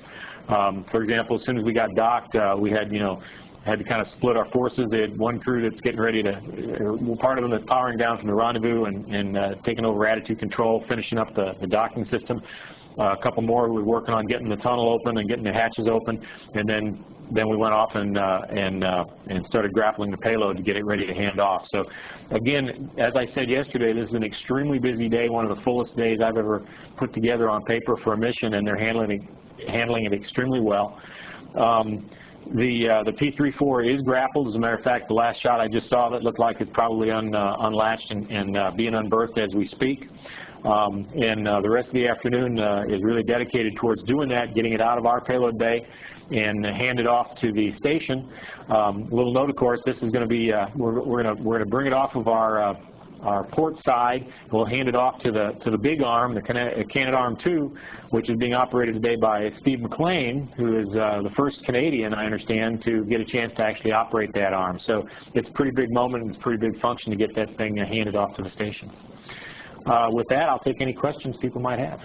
Okay, thank you, Paul. We'll start with questions here at the Johnson Space Center. Please remember to say your name and affiliation. Todd Halverson of Florida today. I wonder if you could look ahead for us and kind of lay out the challenges you see with EVA-1 and how important it is to get the umbilical stay-alive power on the truss.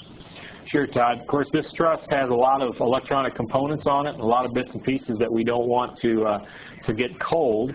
So we have a clock which is running, and we want to be able to get the umbilicals hooked up on the EVA tomorrow in order to make sure that we can keep that thing alive and in good shape. We've got margin to that, of course. It's not a disaster if we don't make it there. But it will be a pretty aggressive day. I even neglected to mention that at the end of today, the crew is going to be getting ready to go into the camp out mode in the airlock to get ready for that EVA first thing in the morning. So it will be a long day, and we want to get those umbilicals on to get the heaters up and operating. And just a quick follow, do you know what the exact thermal clock is? In other words, what time you need to have power on that truss? I'd have to get that looked up for you. I didn't bring John. John is our station lead, and he didn't come today because he's busy receiving the truss. So he's got that number particular, and we'd have to look that up for you. Okay, Seth Bornstein, Associated Press. I know it's still very early after the backflow, but is there any, what is the early, has anything jumped out in terms of the look at the shuttle belly? Just from the visuals that I've seen, I didn't see any problems. Of course, we're looking at a pretty big spacecraft from a pretty good distance, and so they're going to have to look at that. I know that they were bringing the photos down from the station as I was handing over to the next team.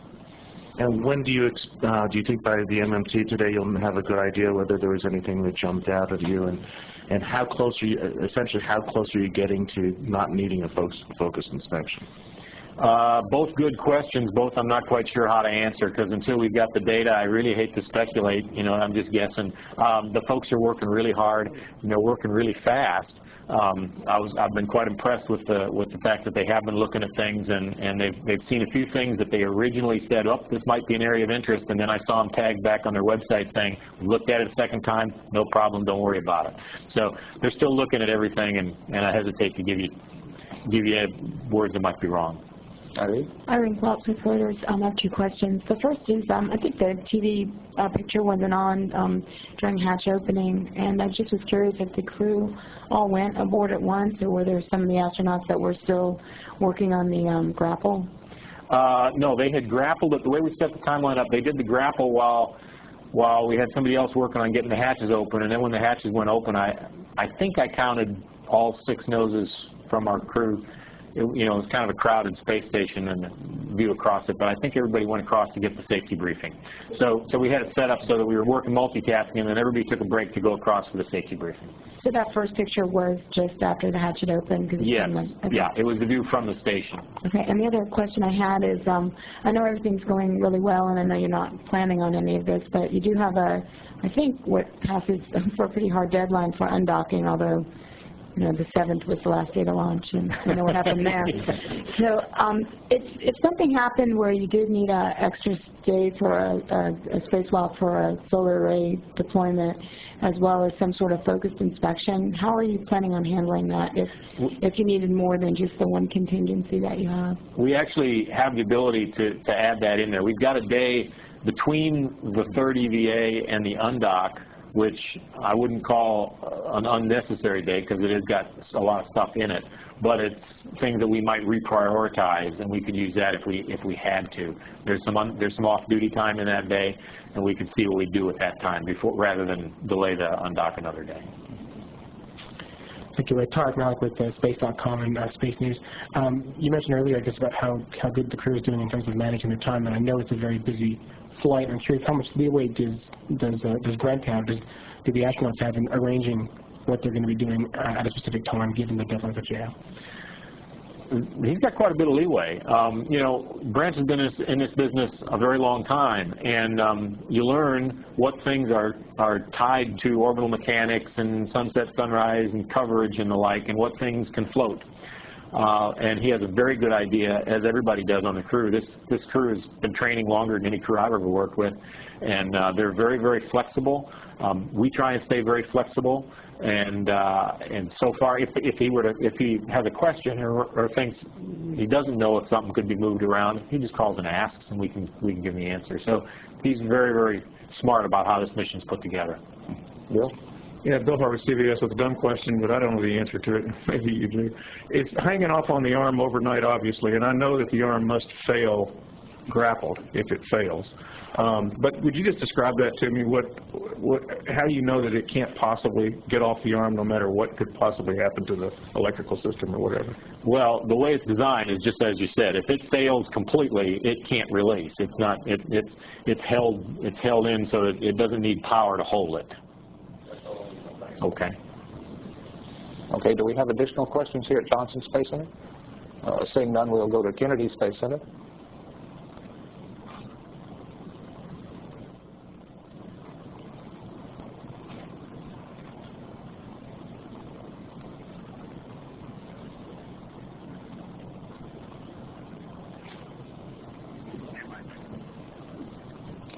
Kennedy will be with us in just a moment.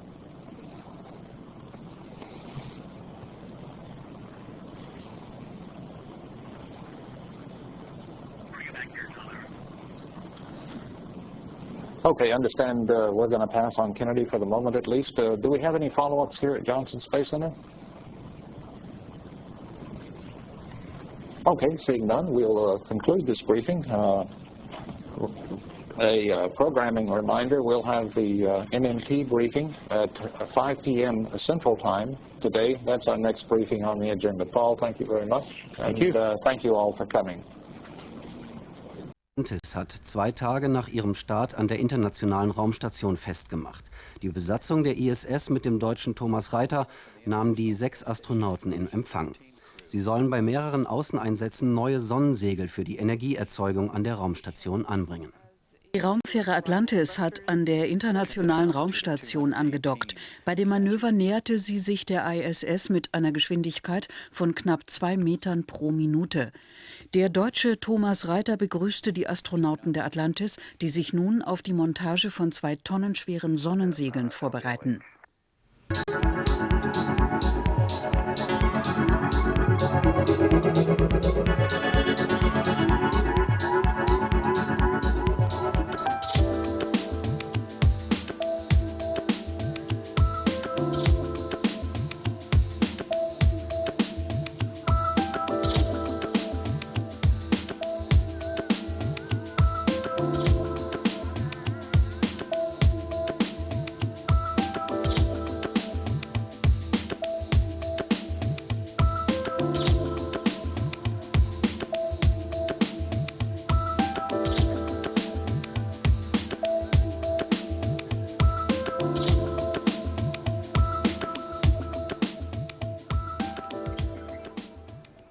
Willkommen bei Alltag, liebe Zuschauer. Beim 5. Versuch hat es endlich geklappt. Am Sonnabend um 17:15 Uhr unserer Zeit hob die amerikanische Raumfähre Atlantis vom Weltraumbahnhof in Florida ab.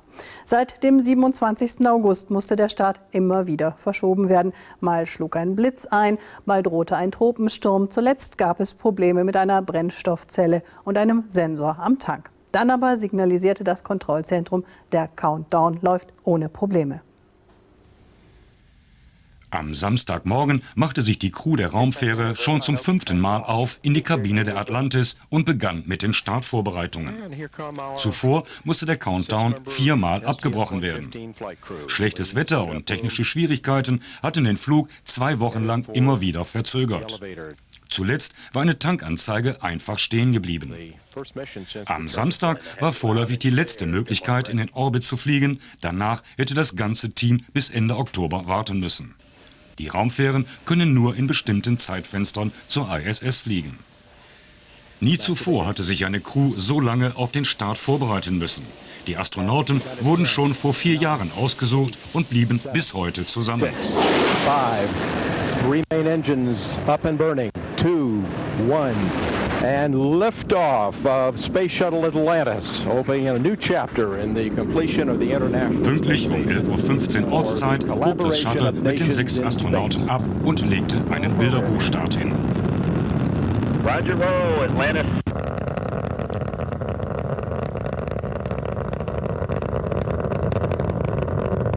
Atlantis already 2 miles downrange from the Kennedy Space Center at an altitude of 2.8 statute. Der Tank wurde während des Starts von über 100 Kameras beobachtet, um eventuelle Schäden sofort zu registrieren. Dieses Mal gab es allerdings keine Probleme.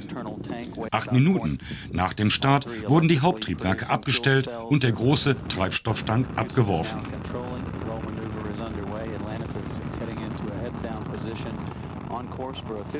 Die Besatzung der ISS, darunter auch Thomas Reiter, konnte den Start auf einem Bildschirm beobachten und schien glücklich über den Erfolg der Mission. An Bord des Shuttles sind 17,5 Tonnen Material zur Erweiterung der Internationalen Raumstation ISS, darunter 2 riesige Sonnensegel, die die Energieversorgung verbessern sollen. Nach der Montage können 6 statt 3 Astronauten in der Station arbeiten. Die Teile sollen während des 11-tägigen Fluges bei Außeneinsätzen montiert werden. Ja, und bei mir im Studio ist Matthias Gründer, Raumfahrtjournalist von der Flugrevue. Herr Gründer, wir haben es gerade gesehen, erst immer viel Spannung im Vorfeld, Verschiebung um Verschiebung, Problem um Problem.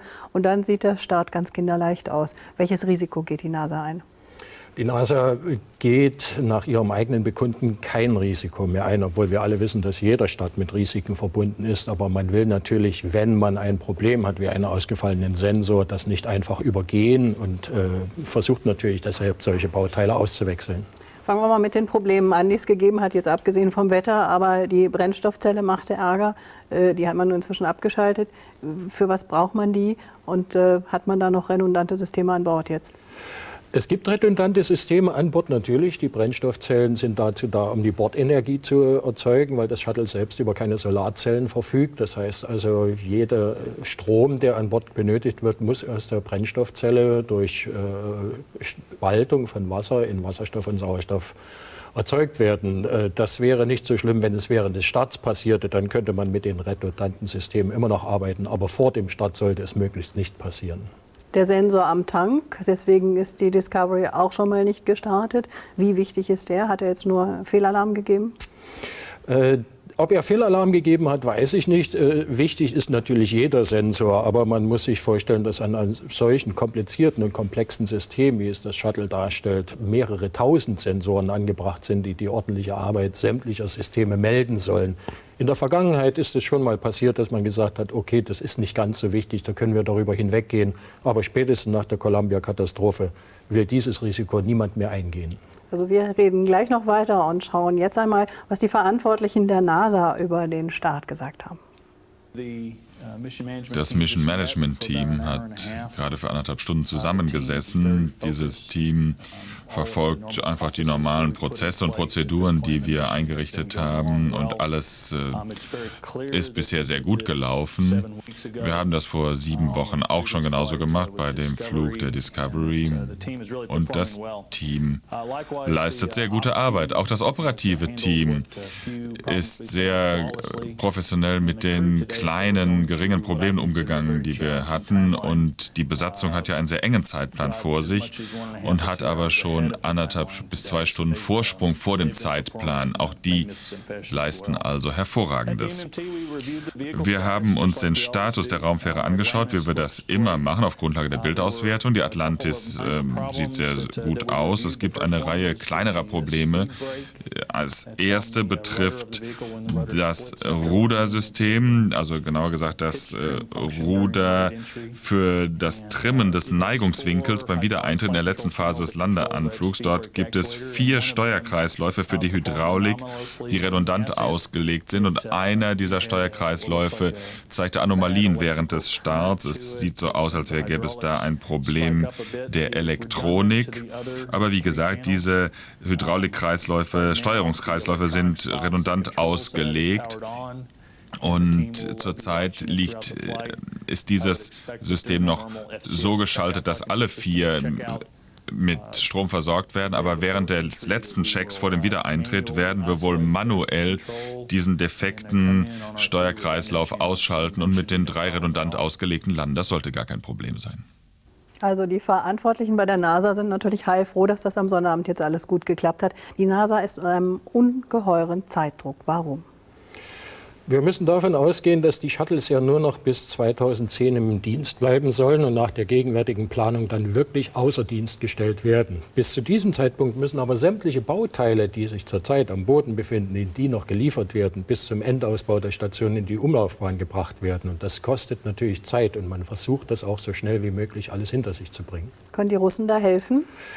Das geht leider nicht, weil dort vollkommen unterschiedliche Systeme sind. Die Amerikaner schaffen die Bauteile mit dem Shuttle in die Umlaufbahn und koppeln sie dort an, indem sie Astronauten zur Hilfe nehmen, die praktisch jeden Stecker dort zusammenstecken, während die Russen alles automatisch machen. Man müsste hier vollkommen neue Kopplungssysteme einsetzen. Das geht jetzt gar nicht mehr. Also wir haben gehört, die Atlantis hat 16 Tonnen Bauteile an Bord. Wie muss man sich das vorstellen? Wo sind die gelagert und wie kommen die Astronauten, wenn sie dann aussteigen, in diese Bauteile heran?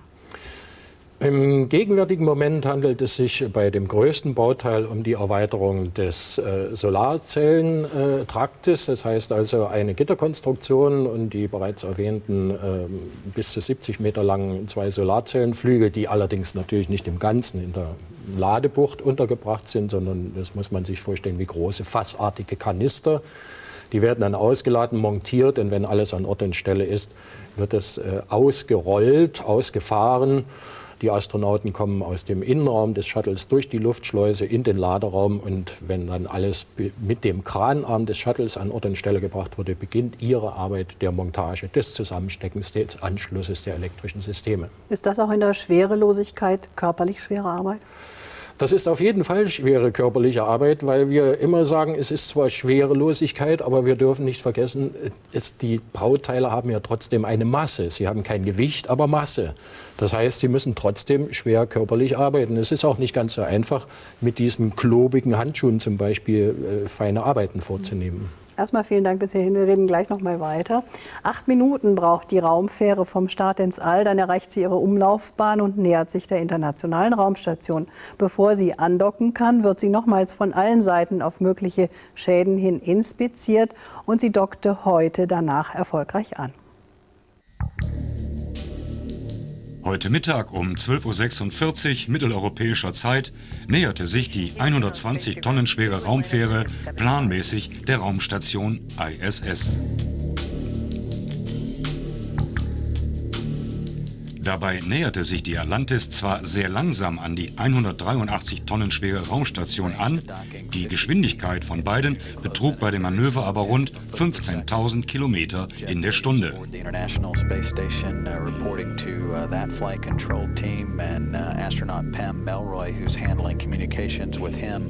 On an alternate space-to-ground loop that he is in the process of already downlinking the still images that. Vor dem Andocken unternimmt die Besatzung der Fähre eine Sicherheitsinspektion, bei der auch der Hitzeschild genau untersucht wird. Die Astronauten werden ihre Fracht in den nächsten Tagen bei 3 Raumeinsätzen montieren. Atlantis, we are still holding in step 8. Die NASA steht dabei unter großem Zeitdruck. Der Besuch muss spätestens am 17. September beendet werden. Direkt im Anschluss will die Besatzung einer russischen Sojus-Kapsel an der ISS andocken. And recapping this morning's rendezvous and docking with the International Space Station, pretty much by the book, as Commander Brent Jet flew the final approach to docking. Das Andocken bezeichnen die Raumfahrtexperten als den Kuss im All.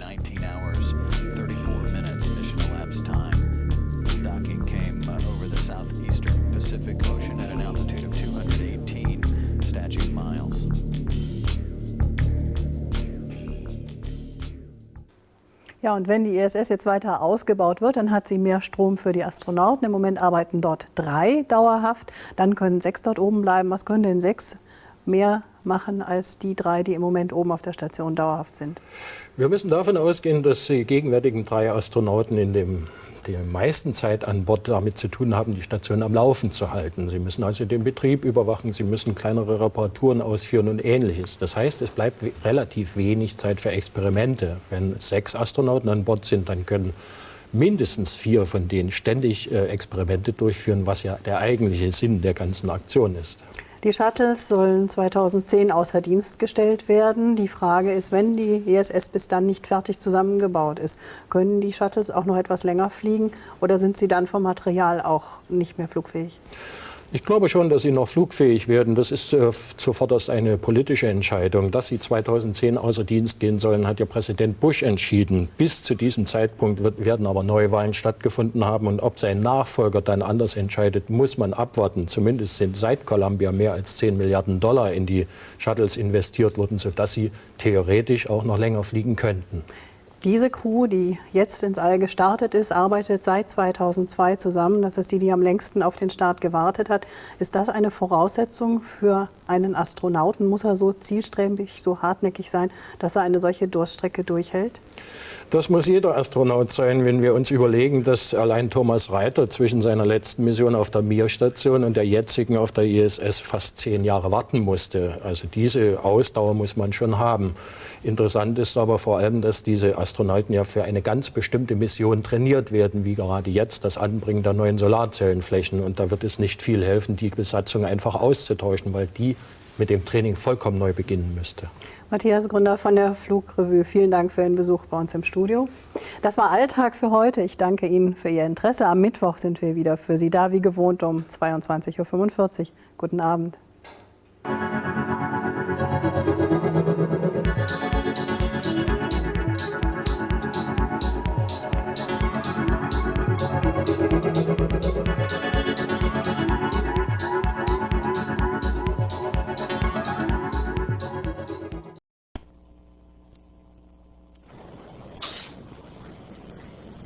Good afternoon and welcome back to our STS-115 mission status briefing. We're sorry for those technical difficulties. We'll try to get it going again here today. Again with us today is the Mission Management Team Chairman John Shannon. Along with him is Kirk Shireman, the Deputy Program Manager for the International Space Station. We'll start off with some opening comments and then we'll go to questions. John? Okay, thank you, Kelly. Outstanding day today. It started off with the crew preparing for the rendezvous and docking with the space station. I think you all saw the outstanding video we got of the rotational pitch maneuver of the vehicle to photograph the tile on the underside of the shuttle. That all went really well. The crew pressed on for rendezvous and docking. That was all as expected.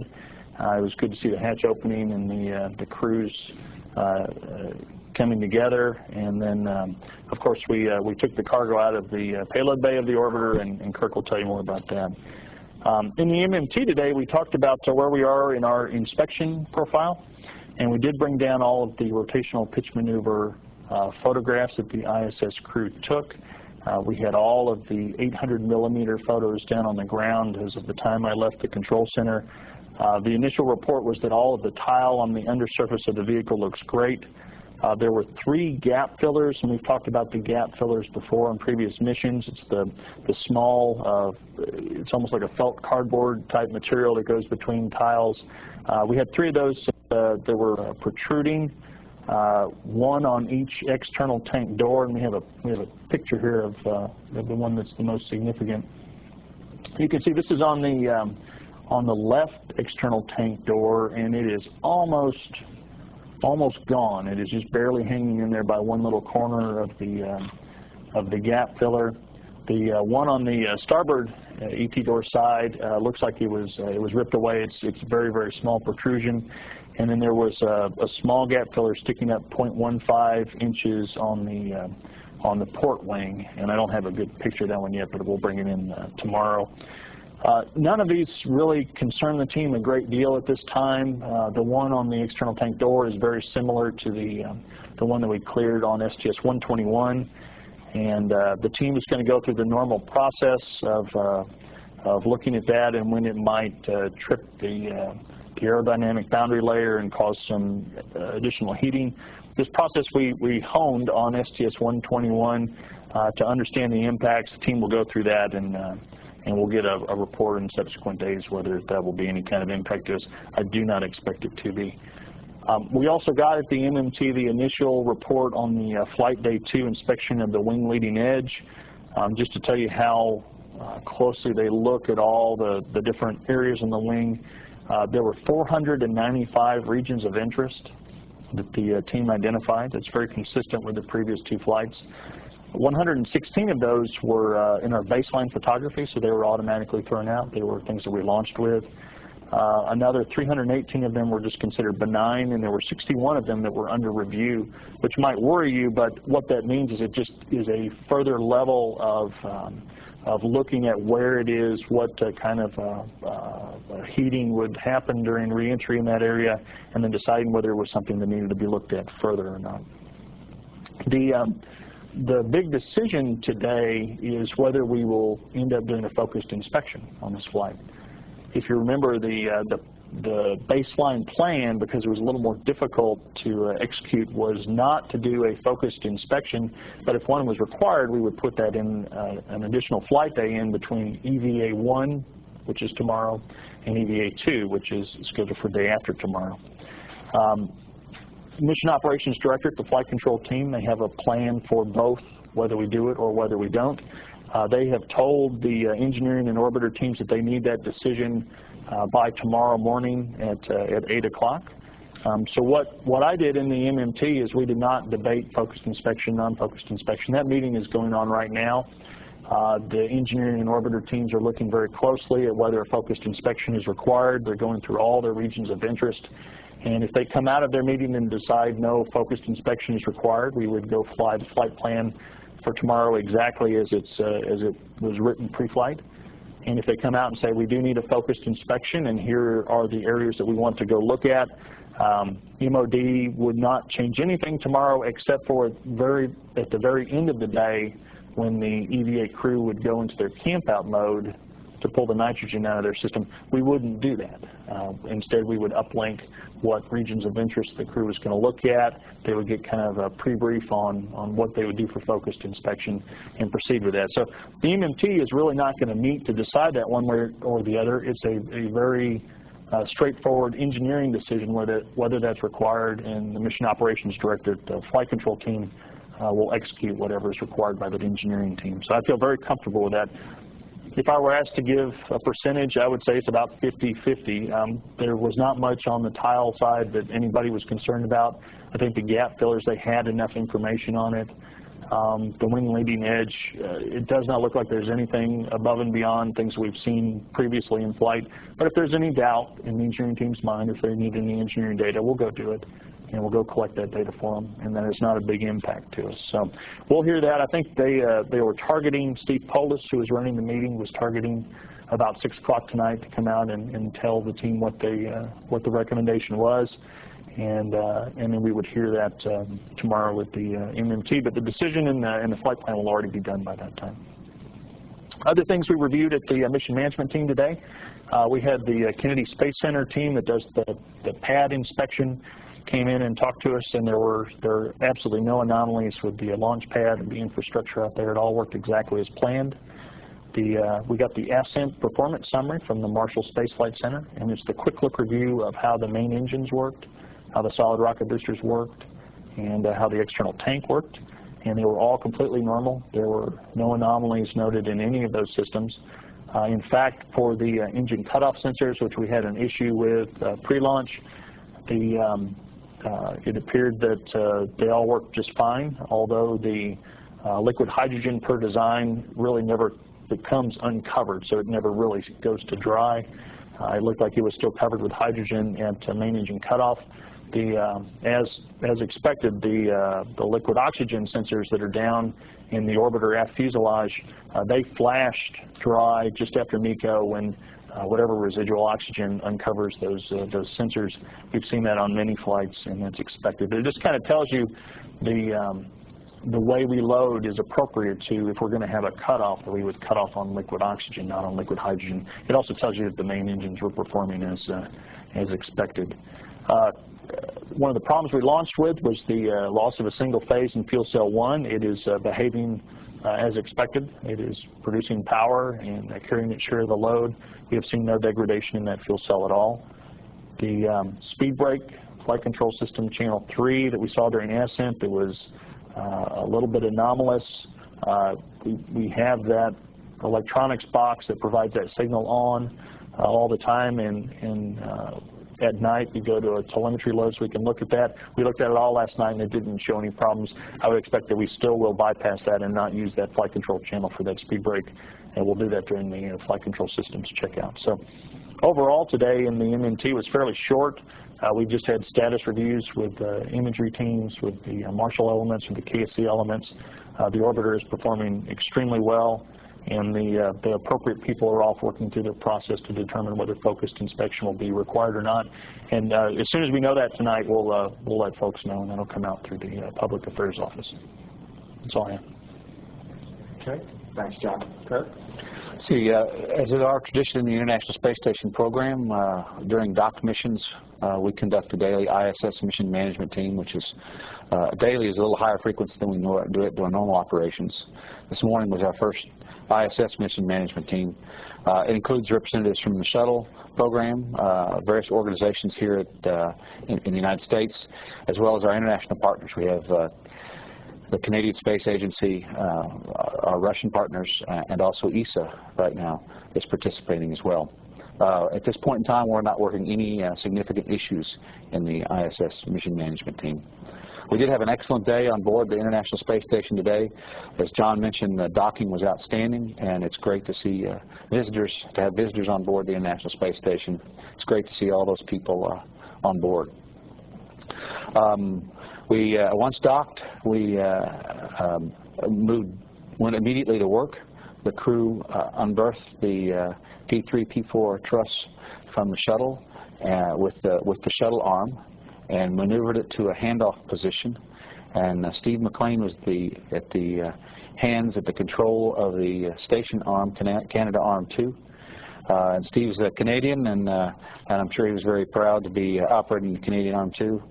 The handoff was successful and without incident. Some of you yesterday asked about the position at which the handoff was. This is a diagram here on the screen, exactly what that handoff position was. And in fact, we didn't move the element from this point here in this diagram. The shuttle arm just released and moved away. The element is in that position and will remain in that position overnight, which sets us up to get going first thing in the morning. And in fact, the first thing we'll do in the morning is go and install, maneuver the P3, P4 element to the end of the truss so that we can install it. That begins about 1 p.m. Central Daylight Time. I'm sorry, 1 a.m. Central Daylight Time tomorrow. We also asked, there was some discussion yesterday, or some questions about the thermal clock on that element. Right now we could stay where we are for quite a while. The thermal clock that we have on the element actually starts with the first motion tomorrow, and the clock is about 34 hours long. So we have 34 hours from the time we start our motion until we have the umbilicals for the utilities hooked up tomorrow. Margin. As I mentioned, the install will go tomorrow from about 1 to 4:30 a.m. Central Time. At the maneuvers to the install position, and if things go well, we actually drive the bolts while the crew's still inside, and then we'll send the crew out to do their EVA tasks.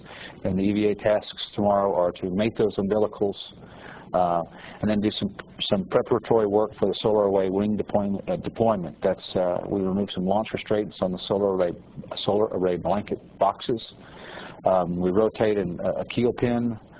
We remove some launch restraints on our beta gimbal assemblies, and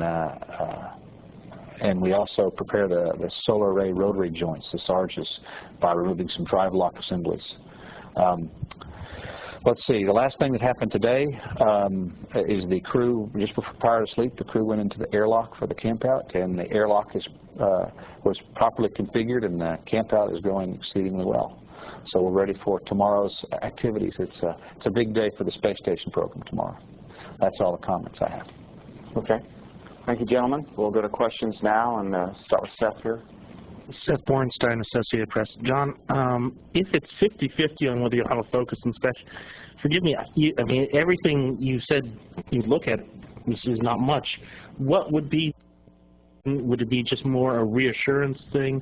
I mean, if all the things you'd be looking at are things you don't think are a problem, what would be the rationale to do it?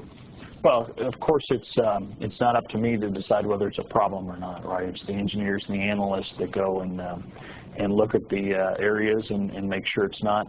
So far, nobody has come in with anything. Remember, yesterday we said that the TPS was not suspect. We did not see anything from a debris standpoint, from an imagery standpoint, that would cause us any concerns. But, you know, I don't short circuit this. Let the team go off and look at it. And I've been very open on this, that if they need any additional data, we'll go insert that day and do the focused inspection to get the data they need. I don't have any any preconceived notion at all whether they would need it, and if they do, what they would need it for. So we'll let them come out and tell us. And for Kirk, as soon as, if they don't need that, will you claim that day immediately? And you know, I know that's a day, the contingency day. Is it a contingency day only if things go wrong, or do you already have plans that, you know, maybe get ahead plans? Is this something, I guess, let's say you've got the contingency day on station side and everything goes well. The Russians do want you out there, you know, off the station as soon as possible, but you could take that extra day. Would you take it even if you didn't have any emergencies but wanted to do some get-aheads? That's a good question. At this point in time, if we don't have to do focused inspection, we would execute the baseline mission, which does not require us to take that day. So we would, if things went well when it's planned, we'd actually undock on the 17th, and that would give us an extra day between the shuttle undock and the Soyuz dock. And so not only is it Russians, I think the program as a whole, the International Space Station program, would like to have that extra day in between there. It's a very having a shuttle mission is a lot of work on both crews, the shuttle crew and the International Space Station crew, and then followed immediately by a Soyuz dock mission, which is also intensive on the ISS crew, in addition to them preparing to come home. So having that extra day in between there would be beneficial. If things go well, we'll have the shuttle undock just as our baseline plan. As you mentioned, if we have contingencies, if we have some things not go our way, not go exactly as planned, then and we don't need that day for focused inspection, certainly it's an opportunity for us to work through any issues that we have. But we believe things will go well, and in that case we wouldn't need that extra day. Tom? Yeah, Todd Halperson, Florida Today. Could one of you characterize the relative difficulty of the spacewalking task tomorrow? And could you discuss the importance of this EVA in terms of your ability to leave the payload on orbit? So this EVA is complex. Some of the areas they're working on are complicated. The tasks that they're doing, a lot of the tasks they're doing are not specifically that complicated. We're removing bolts and so on, but actually executing the EVA and being able to deal with some of the contingencies that we have. Yesterday we talked about one of the prime contingencies is we're not able to get the elements aligned exactly and be able to drive the attached system remotely, in which case we would send out the crew to help, number one, do a crew-guided approach to the docking interface, and in fact we can drive EVA bolts, so they have to be prepared to do that task. And the crew that we have has trained extensively for that, so we're confident in their ability to execute it. All preparations have been made, and we're looking forward to a successful EVA tomorrow. Mark? Mark Carruth, Houston Chronicle. I have two for Kirk as well. Can you sort of estimate how far the P3, P4 is now from the attached point, and is there kind of I guess it's about the length of the station arm, but is there a reason why it's positioned sort of where it is to prepare it for the attach that you could explain? As far as distance, I couldn't tell off the top of my head. You know, it's on the right side, on the correct side, so it's along the path to being installed. When we choose the position to stow things overnight, several things drive that. Number one is the attitude that the overall station can be in. Is dictated by its mass property. So we want the mass properties of the overall station to be in a good configuration so that we can control it with our control moment gyros. So we look to make sure it's controllable within our approved attitude envelope. We also look to make sure that it's in a thermal environment that's conducive, a nice warm environment, if you will. If you get it out too far away, it looks at deep space, which is very, very cold. So we like to have it next to other structures, which keeps it warm, and on the nadir side, if we can, facing towards Earth. So all those things went into to picking the position, as well as being expedient for the overall robotic operations.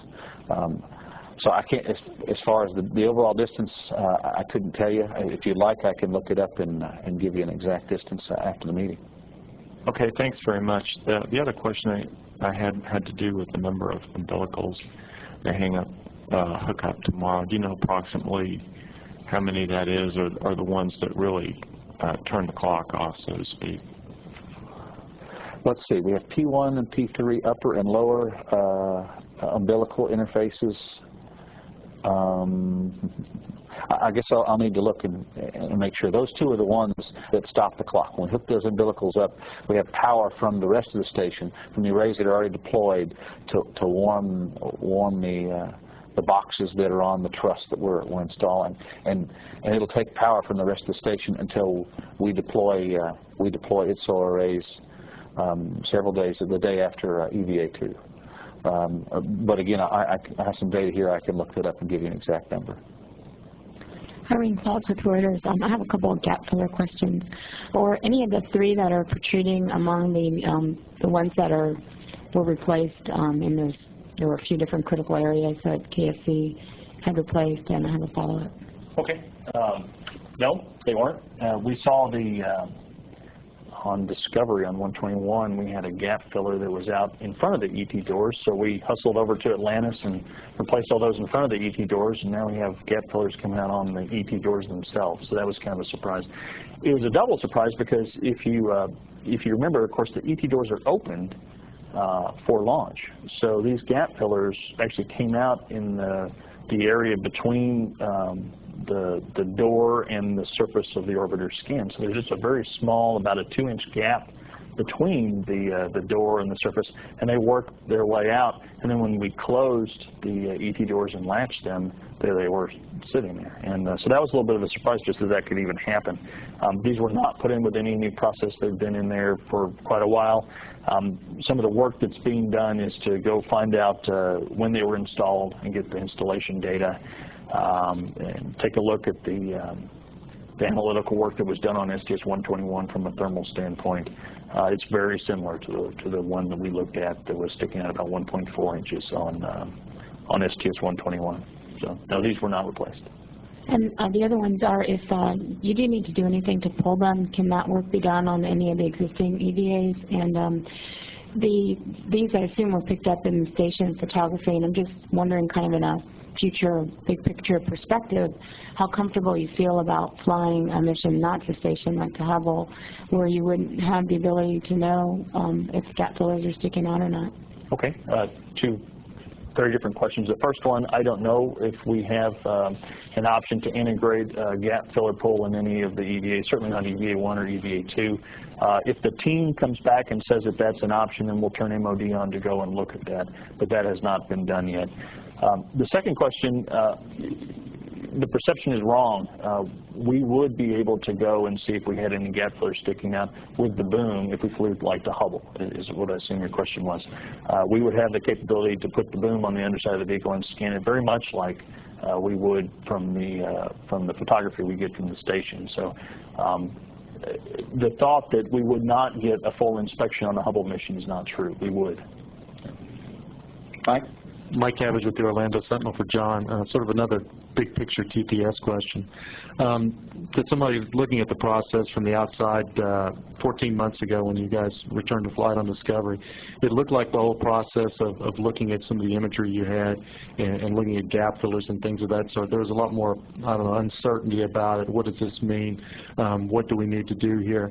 And then I guess a couple of months ago with 121, that process seemed to be a lot smoother and more streamlined. And now here we are 2 months later, and you guys seem, at least you have the appearance of being a lot more confident in the conclusions you're drawing and what you're seeing.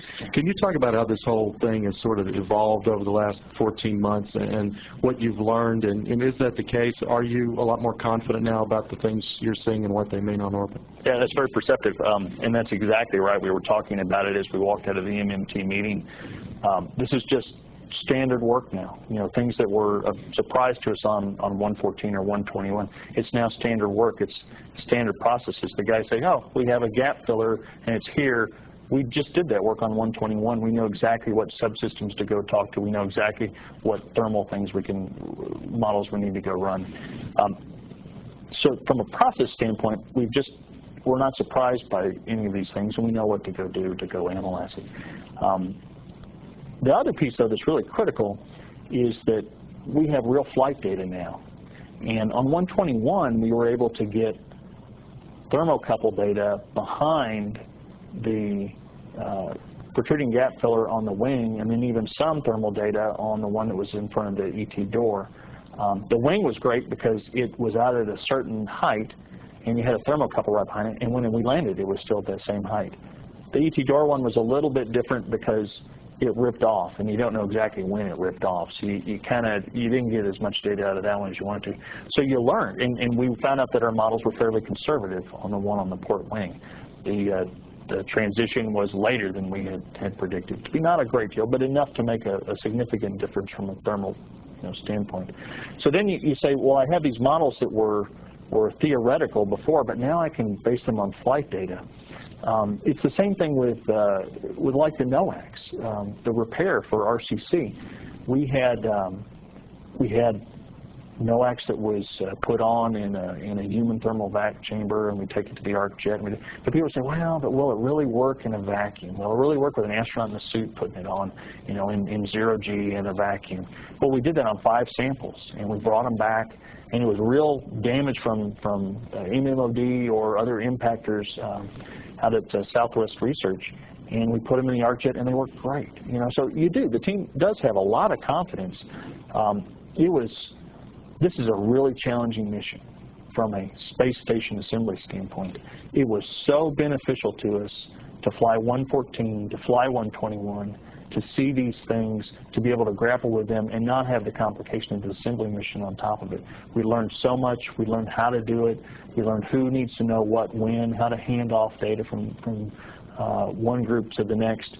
And it's just a very fluid process right now. I've been so impressed. That's why the MMTs are not taking a great deal of time. We're not seeing new problems. The problems we're seeing we've handled before. We know how to handle them. And however the data turns out is how the data turns out. We'll go deal with it. We pulled a gap filler. We've done all that kind of stuff. So I am very confident in the team and in our ability to support the rest of the ISS assembly. It's been a good learning experience in the last 2 flights. John? John Schwartz, New York Times.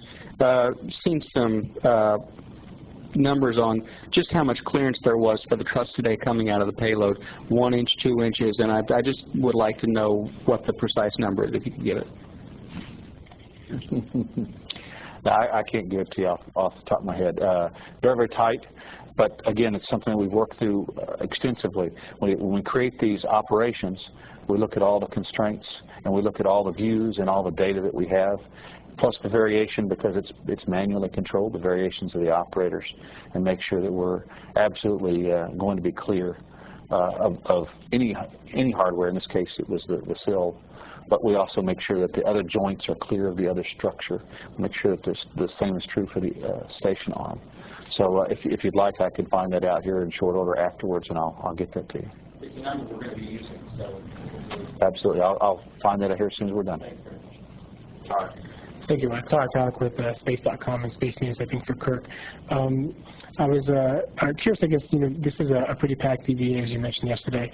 And, should the team not be able to maybe get all of their necessary tasks done, how flexible, is your second team in terms of coming back and picking up maybe where they left off? And I've got a follow-up as well. Sure, we planned for that.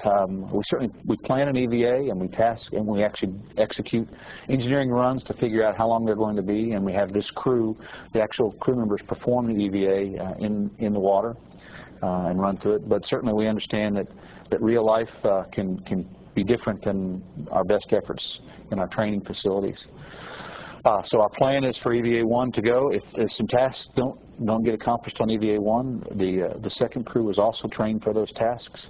And in fact, we plan on running EVA-2 with some extra consumables. They're going to use lithium hydroxide canisters to scrub carbon dioxide. So they actually could go long on EVA-2 if we need them to go long on EVA-2.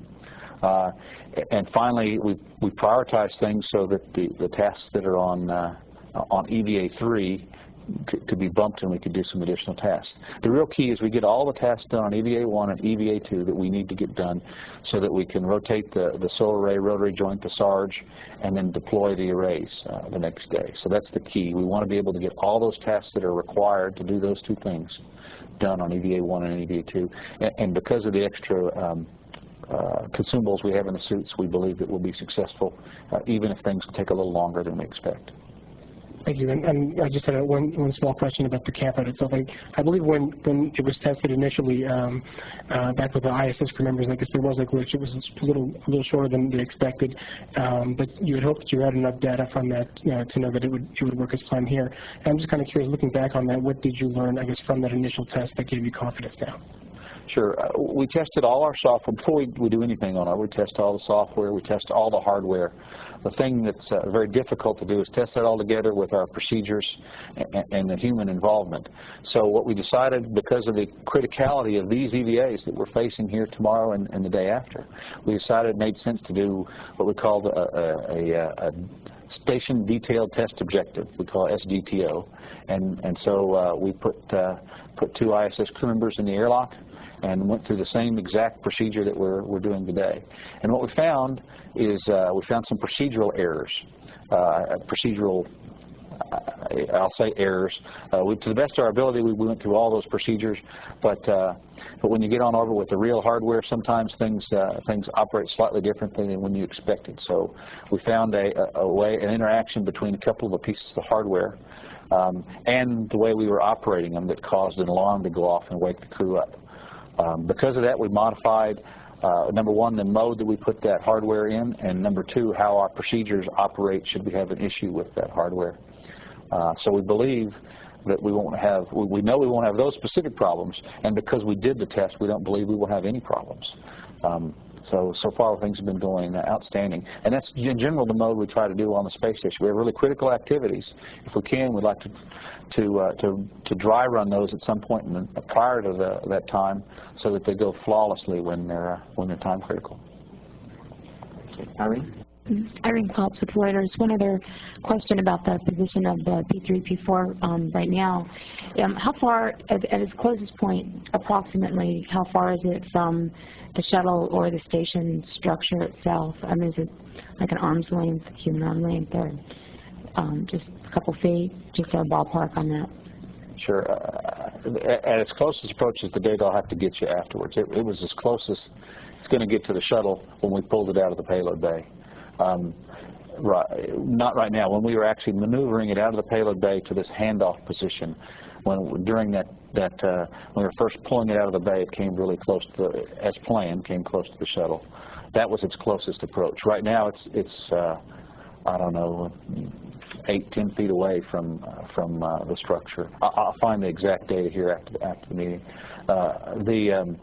When we actually maneuver it for install, we're 4 inches or so right before we actually grapple. So the closest approach to the station is going to be tomorrow, just before when we get the ready to latches. And in fact, the ready to latches, there is some physical touching of basically a lever that holds some micro switches between the element and the ISS. So pieces that are meant to touch together will actually be touching together tomorrow. Is that kind of a nerve-wracking time to see if this actually, after 6 years on the ground at KSC and never having touched on Earth at all, to see that actually works? I wouldn't say nerve-wracking. It's more like it's kind of like seeing your kids grow up. It's a sense of pride. You know, we've had these pieces of station hardware in Florida and for years, and had been working on them. Actually, we were working on them just prior to closing them up and putting them in the shuttle payload bay. So we've been babying and protecting and improving this hardware all along. It's just kind of another step that it's life. And because we work so hard, both the folks, the operations team on the ground, the engineering team on the ground, and certainly the crew who's been practicing this for 4 years, I don't think tomorrow will be nerve-wracking per se. We'll certainly be watching with intensity, but it's executing something that we've done hundreds of times. So it'll be, I think, more of a sense of pride when it works. Yeah, Todd Halverson of Florida Today. How much extra LIO are the EVA astronauts taking out with them on EVA-2? And how long could they stay out with that, and how much longer is that than normal? Let's see. We're taking, each suit has its own canister, and it'll have a fresh canister when they go outside.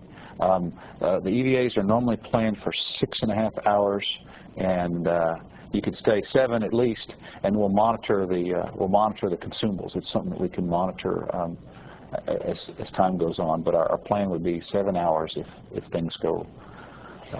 If we have to extend the EVA, and again, depending on the situation of the day, we might have to take advantage of any extra time we have on the suits. Seth Borenstein, AP. Getting back to the the close tightness when you pulled it out of the shuttle, is that not to push analogies any further, but is there something on the ground that is that you can compare it to? Is it like pulling out of a tight garage? I mean, something that people who don't operate robotic arms with 17.5-ton trusses attached to it can understand. Let's see. I guess I haven't really thought of a good analogy for you. It's very precise, though. We have camera views from all different angles. There are at least 4 people on orbit, and there's probably more than that, watching it from multiple camera views. And then there's an entire operations team here on the ground. So it's an extremely precise maneuver, even though you look at this, like you said, 35,000-pound truss element going right over the sill. Boy, you really need it to work when you come home. So it's very precise. I've seen some of these programs on some of these lifts, these giant lifts they do to install bridges, which are multi-ton, sometimes hundreds of tons, and they lift them up and install them. I'd say it's like that. It's, again, a very precise, orchestrated maneuver, and it's not just one person winging an arm around. It's an entire team doing that with very precise measurements, and something that's been practiced, like I said, many, many times over the last 4 years. And we'll try to get you some precise measurements and an analogy a little bit later on. We might actually have some right here.